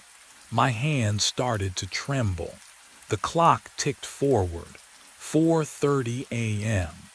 I could feel the seconds pulling me toward something I didn't understand, toward a door I'd already walked through, toward a room where I'd never come back, and whatever was making those footsteps was already inside. Those footsteps never came closer. My mind raced back to 2 weeks earlier, when I first heard them, when everything started. The fluorescent lights hummed their endless song. 4:30 a.m. Rain tapped against the pharmacy windows, gentle and rhythmic. I was counting inventory, something to keep my hands busy, my mind occupied. The night shift does that to you, makes you desperate for anything that feels like purpose. The door chime rang. He shuffled in from the storm, water dripping from a gray raincoat that looked decades old. 60s maybe. Hollow eyes sunk deep into his skull. The way he moved, slow, deliberate, like every step required negotiation with his bones. Sleeping pills. His voice scraped out like sandpaper on wood. Please. I turned to the prescription counter. Do you have a script, or over the counter is fine? He leaned against the register and I caught the smell. Old antiseptic. The kind that clings to hospital hallways and never quite washes out. Been trying to sleep for 8 years now. I grabbed a bottle of diphenhydramine. My hands were steadier then. Insomnia's rough. Have you tried? I retired from this pharmacy 8 years ago. He stared past me at the storage room door. But I never stopped working. The bottle slipped, caught it. I'm sorry. Night shift. He smiled, but his lips didn't move right, too slow, like the expression arrived late. Just like you, Owen Trask. My throat tightened. Can you imagine hearing your own name in a stranger's mouth at 4:30 in the morning? But what happened next would change everything. He reached for his wallet, the signature on his credit card. I saw it before he pulled cash instead. Same as mine, exact spelling. Owen, not Owen, not Ewan, Owen. How do you? He walked past me toward the storage room. "Sir, that's employees only." He didn't stop, didn't turn. The door opened. He stepped inside. The fluorescent light inside flickered once, twice, then went dark. I counted to 10, waited for him to realize his mistake and come back out. Silence. I walked to the storage room, pushed the door open. Empty. Shelves of medication. Boxes stacked to the ceiling. No gray raincoat. No man. No back exit. The air inside was cold enough to see my breath. I checked the time clock on my way back to the counter. My fingers traced the fresh punch card. The name printed at the top made my stomach drop. Owen Trask, clocked out at 4:34 a.m., but I was still standing there, and I'd never clocked in anyone else that night. And that's when I realized the storage room door had locked itself behind me. I spent the next morning searching every database. The computer hummed in the back office, screen glow painting my face blue as I scrolled through decades of employee records. My finger cramped on the mouse. Click, scroll, click. The fluorescent lights overhead buzzed like insects trapped in glass. Nothing. No Owen Trask before me. No retirement record. No personnel file. I typed the name again, slower this time, as if precision could conjure proof from digital void.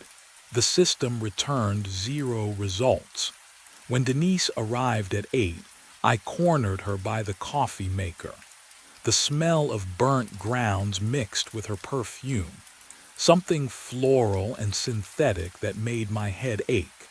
"Did someone named Owen Trask work here before?" I kept my voice steady. "Maybe 8, 10 years ago," she laughed, actually laughed. "Owen, honey, you need sleep. Real sleep, not whatever you're doing." "I'm serious." A man came in and, "You're working too many doubles." She poured her coffee without looking at me. "Take tomorrow off. Doctor's orders." The conversation was over.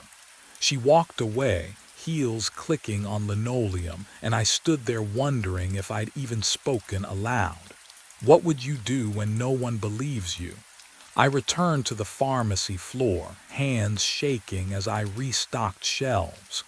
My fingers brushed a prescription bottle wedged behind newer inventory. I pulled it free. The label was yellowed, faded. The handwriting was mine. That specific slant on the capital T, the way I looped my O's. But the date read March 7th, 1987. I was not born until 1991. The bottle felt ice cold in my palm. I stared at my own signature, impossible, undeniable, and understood then that something far worse than exhaustion was happening. Someone had been writing my name decades before I existed, and whoever it was, they were still here. I kept the bottle hidden in my pocket for the rest of that shift. The weight of it pressed against my thigh, a constant reminder that something impossible had carved my name into history before I existed.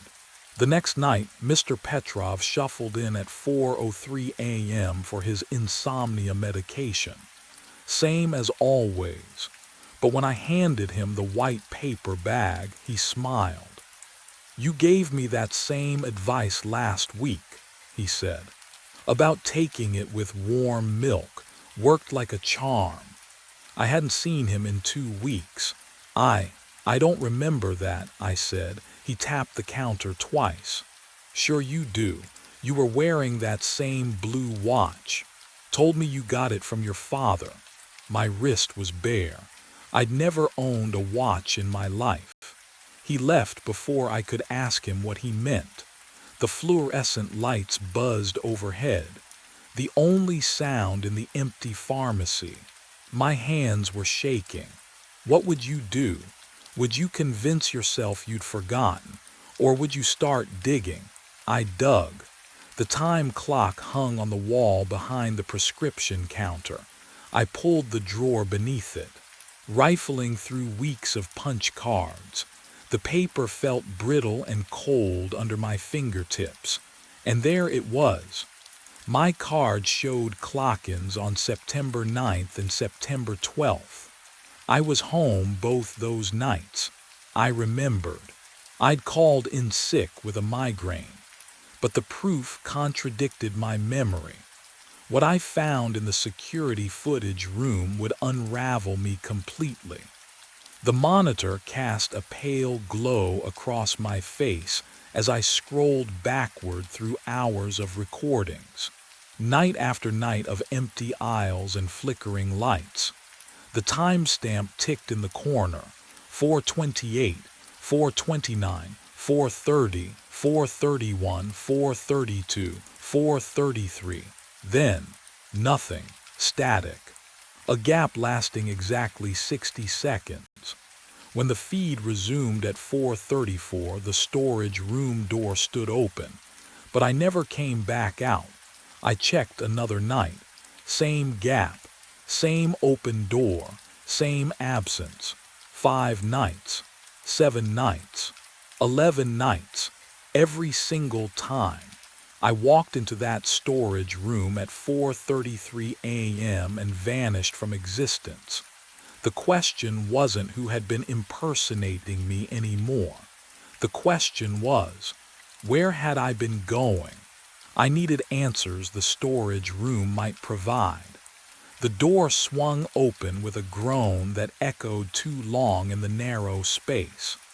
Cold air hit my face, not the manufactured chill of the pharmacy's air conditioning, but something deeper, older, the kind of cold that settles in abandoned places. My breath misted in front of me as I stepped inside. The smell struck me next. Antiseptic, but not the sharp chemical tang we used now. This was sweeter, heavier, like hospitals from decades ago. It clung to the back of my throat. Boxes lined metal shelves. Inventory I catalogued every week. And yet, there in the far corner, a filing cabinet I'd never noticed before. Gray metal, rusted at the edges. A lock hung from the top drawer, tarnished brass. My hands trembled as I searched the key ring Denise kept in the office. Most were labeled. One wasn't, small, brass. It slid into the lock with a click that made my stomach drop. The drawer opened with a shriek of metal on metal. Personnel files, dozens of them. I pulled the first one out and the paper felt wrong, too thick, too yellowed. The tab read Trask Owen, my file. But the higher date said 1962. I grabbed another. Trask Owen, hired 1971. Another, 1983, 1992, 2001, 2009, 2015. 7 files, 7 Owen Trasks, all assigned to night shifts. My pulse hammered in my ears as I opened each one. The handwriting on every application was identical. My handwriting, the same slant, the same loop in the capital T, the same pressure on the pen. But what I found at the bottom of each file made my vision blur.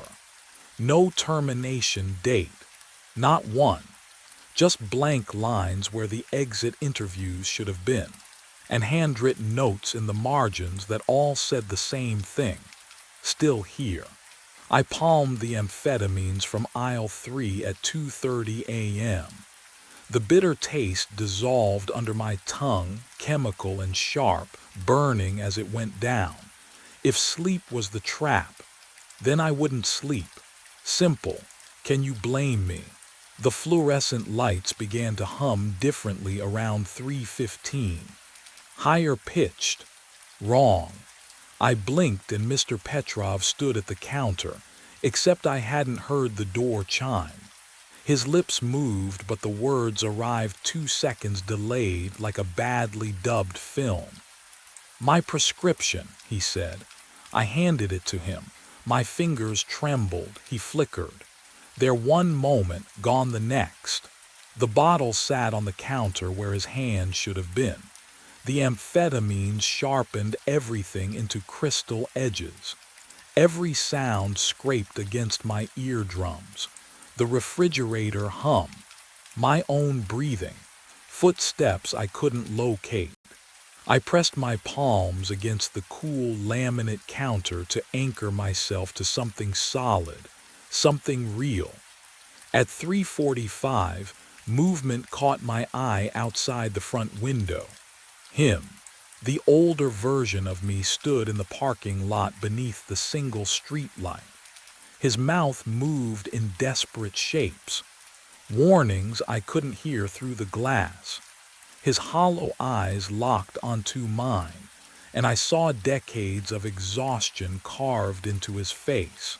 He pointed toward the clock, then at me, then at the storage room. I looked away. When I looked back, he was gone. What I saw at 4:15 broke something fundamental inside me. Behind the prescription counter where I stood, another version of me sorted pills into orange bottles. Same white coat, same tired posture, same everything. He worked as though I didn't exist, counting tablets with methodical precision. I couldn't move, couldn't breathe. He looked up and met my eyes. Neither of us spoke. But the real horror was this: I couldn't remember which one I was. At 4:27 a.m., I made my choice. If I walked into that storage room every night at 4:33, then I would go in early, before the cycle, before whatever mechanism pulled me through that door could activate. The amphetamine still buzzed in my blood as I pushed through the storage room entrance. The air inside hit me like stepping into a freezer, not the normal chill, but something deeper, bone cold. The door clicked shut behind me. I reached for the handle. My fingers closed around smooth wall. No, I spun around. The door was gone. Just cinderblock painted institutional beige, unbroken from floor to ceiling. I pressed my palms against it, searching for a seam, a crack, anything. But the wall was solid, real. My breath came faster, fogging in the frigid air. The clock on the opposite wall read 4:34 a.m. Impossible. I'd entered at 4:27. I watched the second hand. It didn't move. Frozen. But I could hear my watch ticking on my wrist, could feel time passing in the drum of my pulse. And then, sounds from beyond the wall. The pharmacy was still operating. I heard the register drawer slide open, the soft beep of the scanner, footsteps on linoleum, my footsteps, that familiar rhythm of pacing behind the counter. Someone was working my shift. Would you believe me if I told you I started laughing? The sound came out cracked, desperate. I tried to break the cycle by hiding inside it, and instead I'd locked myself in the very heart of the anomaly. The storage room wasn't where I disappeared to, it was where I'd always been. What I'd realized as the temperature dropped another impossible degree chilled me worse than the air. If the pharmacy was still running outside these walls, then what version of me was working the counter? And how many of us were trapped in here with me? I heard the breath first, not my own, someone else's. Slow and ragged like air pulled through damaged lungs. The temperature dropped another 10 degrees. I felt it bite through my shirt, sink into my chest. He stood in the corner where no corner should exist. The older man, the one who'd asked for sleeping pills 2 weeks ago, hollow-eyed, exhausted, wearing the same quick vest I had on but decades more faded. "You're starting to remember now," he said, his voice scraped like rust. "Aren't you?" "Remember what?" My own voice sounded thin, desperate. "The shift." He stepped closer. The smell of old antiseptic rolled off him, that same wrong smell that had lived in this room for weeks. "It never ends, Owen. We clock in, but we never clock out." My pulse hammered in my throat. "We" echoes. He pressed his palm against the cinder block where the door used to be. His hand left no warmth. "All of us, the same person, trapped in the same infinite shift." I wanted to laugh, to scream. "Can you imagine hearing that? That you're not even real anymore? That's insane. You died 8 years ago." His eyes locked onto mine, dead calm. "Robbery, 4:34 a.m., right out there at the counter." The floor seemed to tilt beneath me. But what he said next made everything worse. "The pharmacy absorbed you," he continued, "pulled you in. You've been working ever since, forgetting every time the loop resets, forgetting you're already gone." He smiled, but there was no comfort in it, only resignation. "Retirement doesn't exist for us." My knees buckled. I braced against the shelf, metal bit into my palm, cold and real. "No, I'm alive. I drove here tonight." Did you?" He tilted his head. "Or do you just remember driving here?" The question hung in the frozen air, and I realized I couldn't answer it. I clawed at the storage room walls until my fingernails split. The concrete was ice cold, slick with something that smelled like formaldehyde and rust. My breath came in ragged gasps. The wall gave way to a door I hadn't seen before. The pharmacy counter stretched before me. Fluorescent lights hummed overhead. The time clock read 4:29. I spun around, ran back through the door. It opened too. The counter again. Same humming lights, same frozen time. What would you do? When every exit leads to the same beginning. I tried 7 more doors: storage room, break room, bathroom. Each one dumped me behind that counter like a skipping record. My legs buckled. I crawled to the security monitor, hands shaking so badly I could barely press the rewind button. The screen flickered. Multiple feeds displayed simultaneously, different dates, different angles. And there I was, 12 versions of me, some younger, some grayer, all wearing the same vest, all stocking the same shelves at 4:32 a.m. across nights that spanned decades. But what I saw next would shatter everything I thought I understood about the loop. I scrolled back, further, 8 years to the night I supposedly died. The timestamp read 4:33 a.m. A figure in a black hoodie entered frame, moving toward the register. I watched myself, the me from 8 years ago, look up from the pill bottles. The robber raised a gun. My younger self lifted his hands, said something. The robber stepped closer into the light of the fluorescent fixture overhead. I pressed my face to the monitor. The hoodie fell back. No. The robber's face was mine, hollow-eyed, ancient. The same face that had just told me I was dead. And that's when I understood. I wasn't just trapped in the loop. I was the loop. I stand behind the counter at 4:30 a.m. The fluorescent lights buzz overhead. That familiar hum I've heard for decades, or maybe just weeks. Time doesn't mean what it used to. The antiseptic smell is comforting now. Isn't that strange? What would you do if the thing that trapped you became the only thing you knew? The door chimes. A young woman enters, 20-something, dark hair pulled back, nervous smile. She carries a folder against her chest like armor. Denise appears from the back office, coffee in hand. The steam rises between them. "This is Owen," Denise says, gesturing toward me.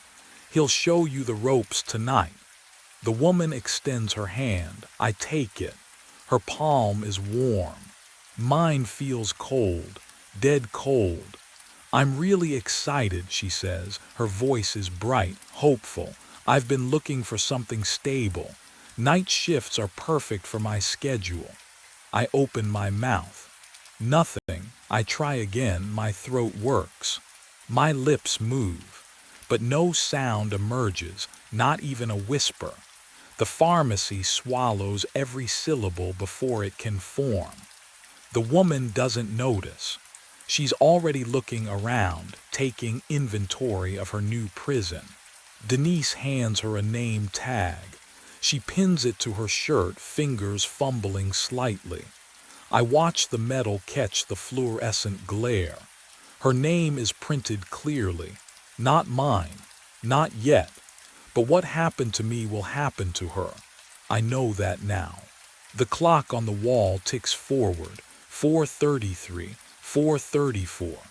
My hand moves on its own. I reach for the time clock, punch out.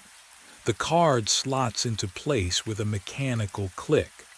The woman smiles at me as I grab my coat. "See you tomorrow," she asks. I nod.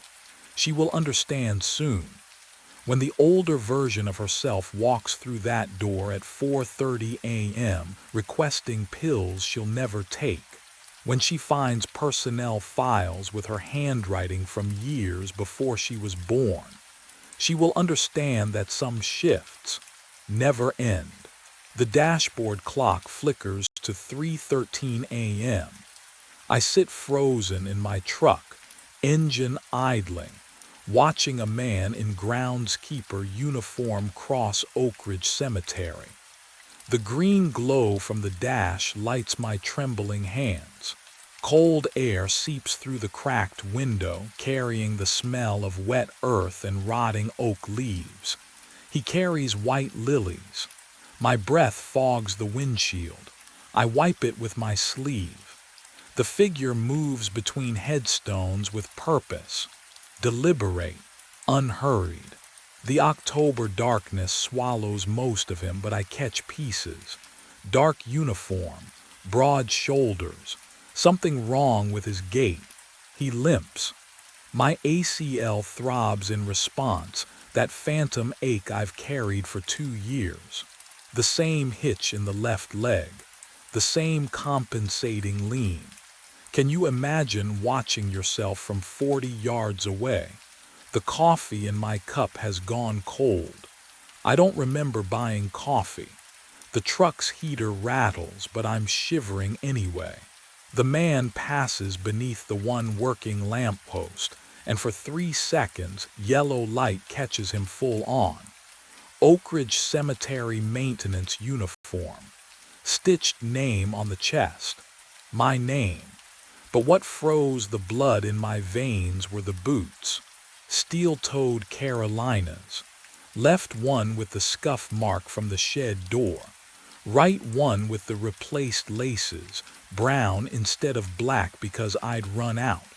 I'm looking at my boots, walking away from me. The figure reaches section D and kneels beside a grave I know too well, though I've never understood why I know it. The dashboard clock flickers again, still 3:13. He turns his head and looks directly at my truck. The memory surfaces like cold water. 3 weeks earlier, the cemetery had felt ordinary. Morning rounds at 6:30, my breath fogging in October air, boots crunching through grass still silver with dew. Section D, row 12. The same route I'd walked every day for 8 months. That's when I saw them. White lilies, fresh, arranged carefully against Margaret Hartwell's headstone. I stopped mid-step. The flowers were pristine, petals still closed tight, stems wrapped in brown paper that hadn't softened from moisture. No wilting, no browning at the edges. They couldn't have been there more than an hour. But no one visits this grave. I know because I checked the logs. Margaret Hartwell died in 1987. No family listed. No flowers in decades. Her section sits in the far corner where the old-growth oaks block out the morning sun, where visitors never wander. The grass around her stone had gone to seed years before I started working here. I crouched down, my bad knee protesting. The dew soaked through my uniform pants, cold, immediate. I reached for the flowers and my fingertips brushed the headstone. Warm. Can you imagine? Stone that should have been ice cold in October dawn, warm like skin. I pulled my hand back, looked around. The cemetery stretched empty in all directions, 40 acres of silence broken only by the distant hum of the highway. No tire tracks on the access road.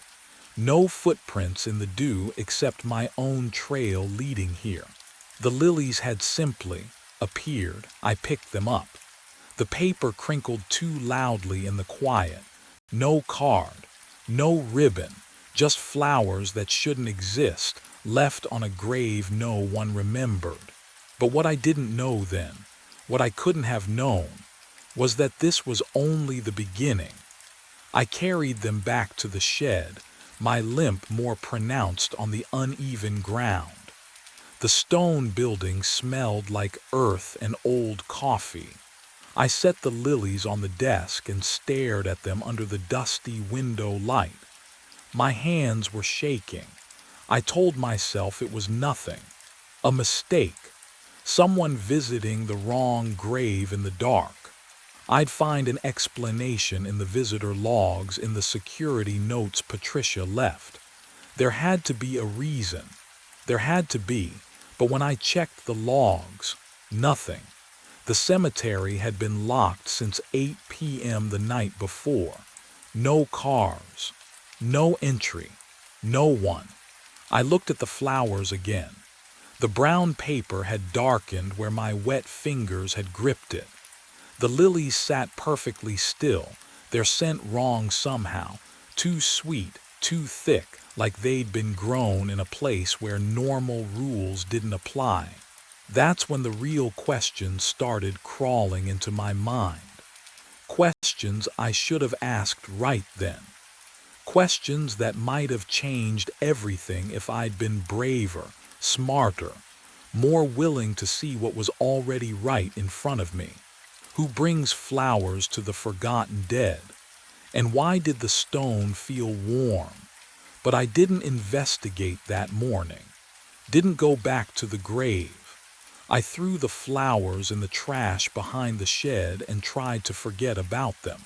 Tried to convince myself it was nothing. Because the alternative, that something impossible had happened in my cemetery on my watch, was too much to accept. The next morning, the lilies were there again. Day 3, the lilies were back. I stood in section D at dawn, staring at the white petals against the gray stone. Fresh, perfect, like someone had placed them minutes before I arrived.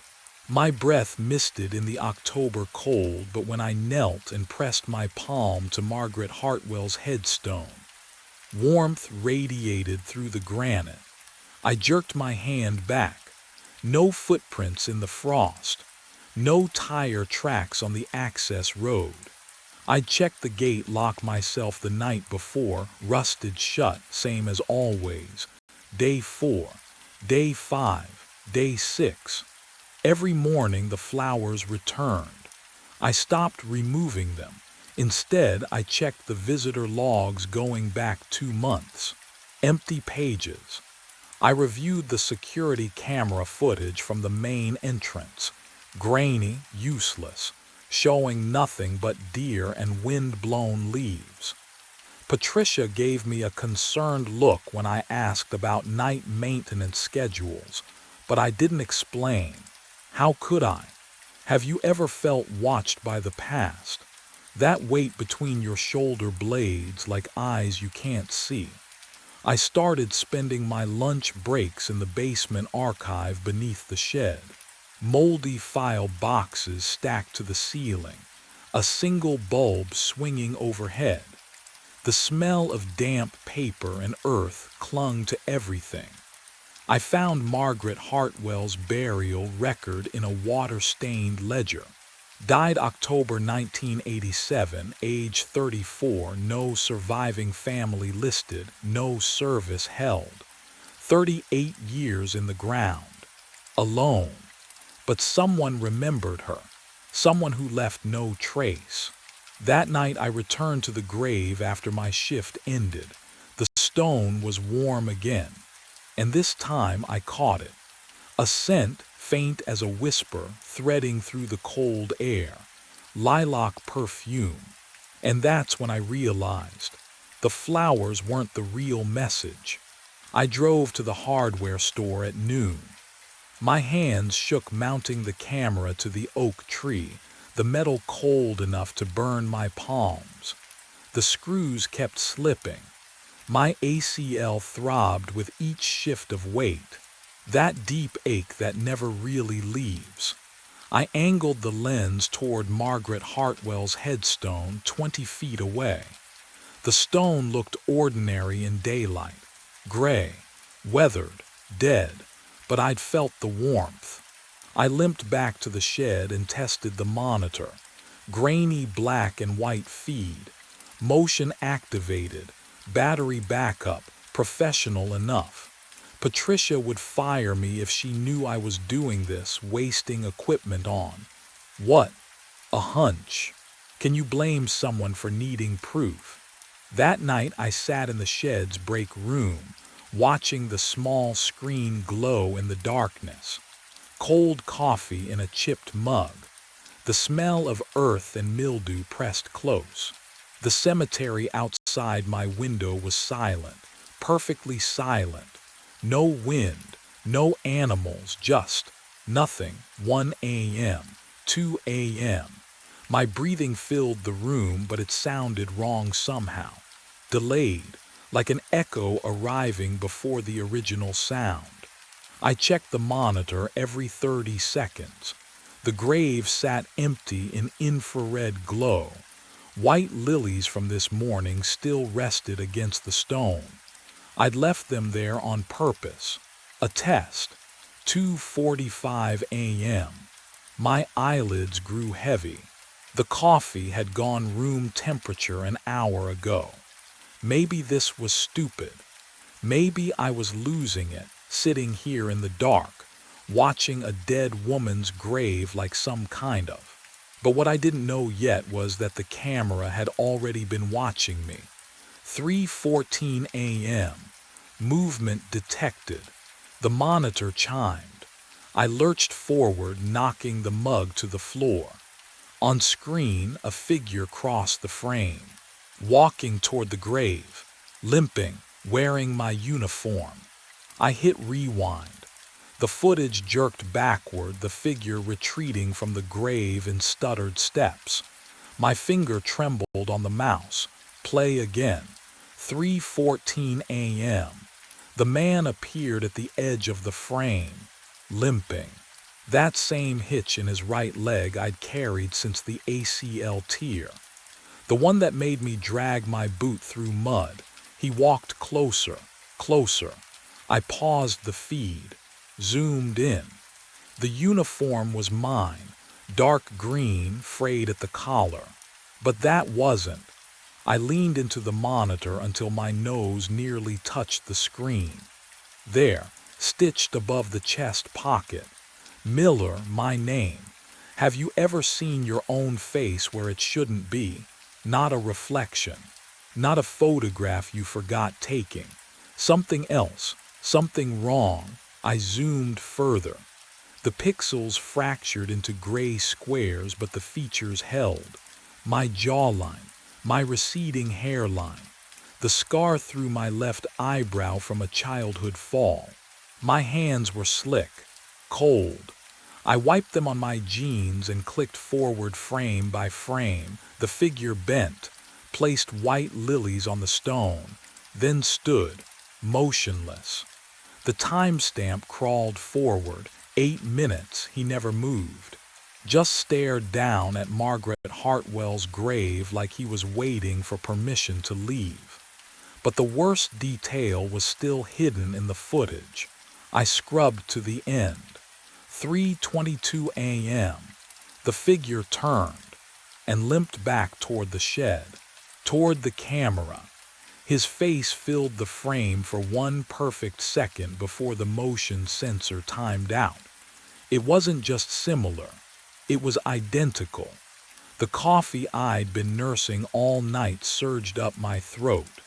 I lunged for the trash can, gripping the cold metal rim as bile splashed against crumpled receipts. The smell mixed with stale grounds. My stomach convulsed again and again. When I could breathe, I wiped my mouth with shaking fingers.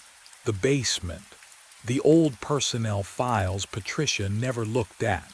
If someone was doing this, if this was some sick joke, what I found in those files would make this look merciful. The basement stairs creaked beneath my boots. Each step down felt like descending into cold water, the temperature dropping with every footfall. The single hanging bulb at the bottom swayed slightly, though I hadn't touched it yet. The smell hit me first. Mold and old paper and something underneath, something sweet and wrong. I pulled the chain. Yellow light spilled across concrete walls lined with metal filing cabinets, their surfaces filmed with decades of dust. Personnel records, 1920s through present day. My hands shook as I pulled open drawer after drawer. The folders were organized by decade, their manila edges soft with age and moisture. 1950s, 1960s, 1970s, 1980s. I flipped through names I didn't recognize, faces faded to sepia ghosts in stapled photographs. Henderson, Kowalski, Marino. My fingers stopped. Aldridge Thomas. The folder felt heavier than it should. I carried it to the rickety card table beneath the bulb and opened it with hands that no longer felt like mine. Employment date, March 4th, 1986. Date of termination, October 19th, 1987. Reason for termination. The words blurred. I blinked. Read them again. Deceased. Found on premises. My throat closed. I turned the page. Incident report. Police notation. The handwriting was tight, efficient, bureaucratic. Body discovered 0300 hours by night patrol officer. Location, Section D, Row 12. Margaret Hartwell gravesite. Time of death estimated, 03:14 a.m. No signs of foul play. Cause of death, cardiac arrest. No next of kin notified. 03:14. The numbers burned. I couldn't breathe, couldn't think. My vision tunneled to the final page clipped inside the folder. Personnel photograph, required for all employees. I lifted it with trembling fingers. The face staring back at me was mine. Same receding hairline, same scar above the left eyebrow, same exhausted eyes. But the date stamp in the corner read April 7th, 1986. And in the margin, someone had written in faded blue ink. He said he'd been here before. I blinked, and the day was gone. My truck sat parked in Section B, engine cold. The sun hung low and orange through skeletal oaks. I was holding my rake, but the pile of leaves at my feet looked hours old, dry and crackling. My ACL throbbed like I'd been walking for miles. I couldn't remember anything after lunch. Panic crawled up my throat. Can you imagine losing 6 hours of your life, not sleeping through them, not forgetting them, just gone? I checked my phone, 4:17 p.m. The last thing I remembered was eating a sandwich in the shed at 11:30. I drove back to the office, hands shaking on the wheel. The heater blasted, but I couldn't get warm. That's when the smell hit me. Lilac, sweet and cloying like standing inside a funeral home cooler. It filled the cab thick enough to taste. There were no flowers in my truck. The next morning it happened again. I was trimming hedges near the south fence, and then I was standing at Margaret Hartwell's grave with pruning shears still in my hand. No memory of the walk, no sense of time passing, just a blank space where my mind should have been. The headstone felt warm under my palm despite the October cold. But what terrified me most wasn't the missing time. That evening, I stood at the shed window washing my hands. The water ran rust-brown from the pump. My reflection stared back, hollow-eyed and pale, and behind me, oh God, behind my left shoulder another face, same features, same uniform, watching me with eyes that didn't blink. I spun around, empty shed, just tools and dust and silence. The lilac smell intensified until my eyes watered, and somewhere in the gathering dark, I heard footsteps that matched my limp. One heavy, one light, one heavy, one light, walking toward me through rows of graves I couldn't see. I spread the files across the shed floor. Thomas Aldridge's personnel record, my own, side by side in the dust. The dates matched, not similar, identical. Thomas tore his ACL in April 1986. Spring maintenance accident, mower rolled on uneven ground. I tore mine April 2023. Same month. Same equipment failure. Same everything. My hands shook as I flipped through his medical leave forms. The paper felt cold. Wrong. 8 weeks recovery for both of us. 8 weeks before we returned to work, limping changed. Thomas's wife filed for divorce in June 1986. Linda filed against me June 2023. I traced the words with my finger. The complaints were nearly identical. Emotional distance, refusal to communicate, a husband who'd become a stranger. The lilac smell thickened in my throat. I grabbed my own hiring date. October 1st, 2023. Thomas's hiring date. October 1st, 1986. Exactly 37 years apart. Can you imagine discovering you're not living your own life?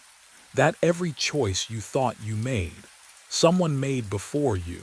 My breath came in short gasps. The shed walls pressed closer. I counted backwards from the dates. Thomas died November 4th, 1987. 1 year and 34 days after he started. I pulled out my phone. The screen glowed harsh in the darkness. November 3rd, 2024. Tomorrow. 1 year. 34 days. The pattern was perfect. Every injury, every loss, every lonely night in this cemetery. I wasn't replacing Thomas Aldridge. I was him, living his life again, step by step, moment by moment. trapped in a loop I couldn't see until now. But the worst realization was still coming. I stumbled outside. The night air did nothing to clear my head. My boots, the same boots Thomas wore in that photo, crunched on gravel as I walked without thinking. My body knew where to go.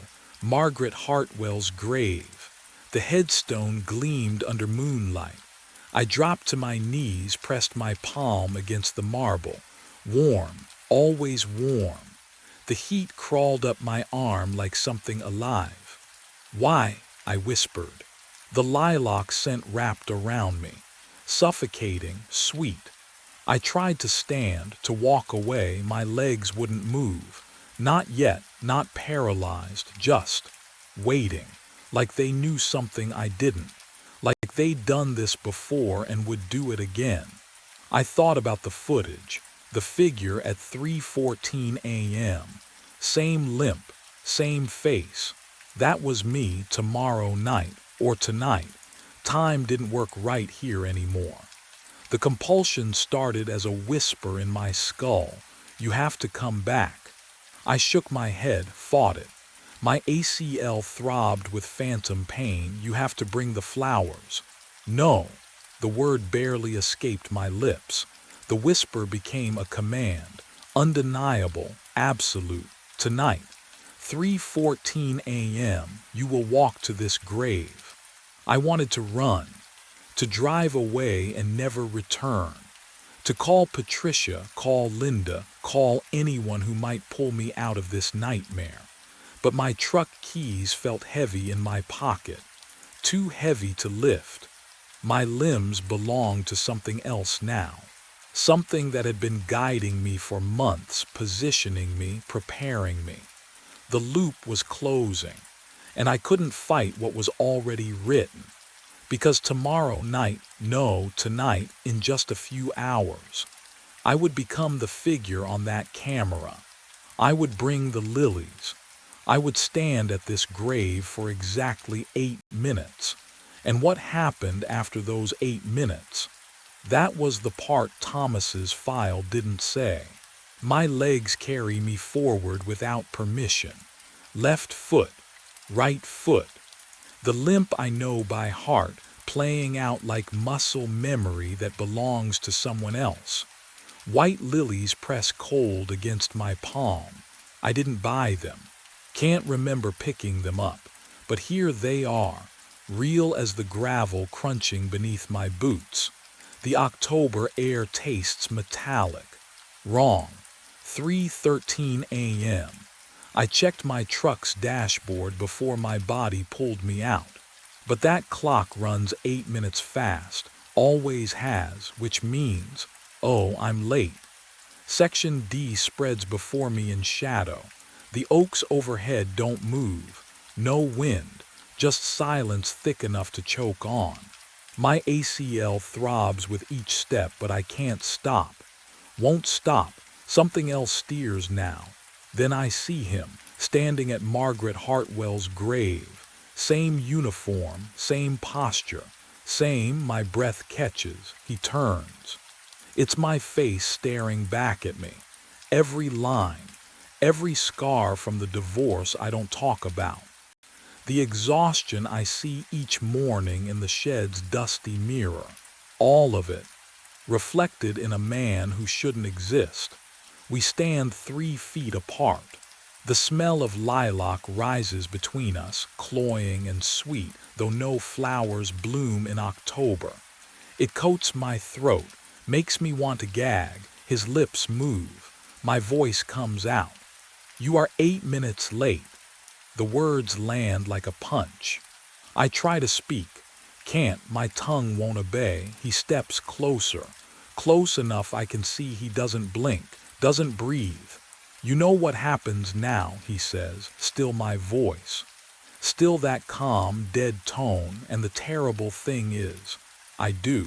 But what he whispered next made me understand why Thomas Aldridge never left this place.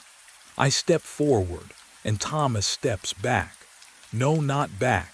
Into. The lilies fall from my hand. The smell of lilac erupts around us, suffocating, sweet as rot.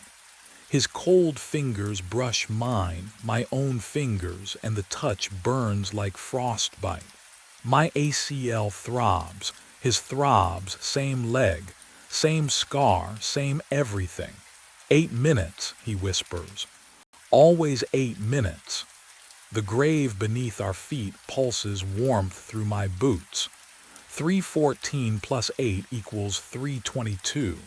The dashboard clock in my truck, always 8 minutes fast. The engine still running somewhere behind me in the dark. I can hear it idling, faint and distant like a heartbeat fading. We are merging. Can you imagine what that feels like? His memories pour into mine, standing at this grave in 1987, finding flowers he didn't leave, installing his own camera, discovering his own face in files. The loop doesn't repeat, it layers. Thomas never left because I am Thomas, and someone before him, and someone before that. But what happened at 322 was worse than I'd imagined. The warmth from the stone spreads up through my legs into my chest. My vision blurs. Thomas's face, my face, fades like fog burning off at sunrise. I try to scream. No sound comes. The cemetery swallows me whole. Dawn breaks cold and gray. The new groundskeeper parks his truck near Section D, coffee steaming in his hand. He limps slightly, bad knee from years ago, as he begins his first morning rounds at Oak Ridge. Margaret Hartwell's grave wears fresh white lilies. No footprints in the frost. In the shed, he'll find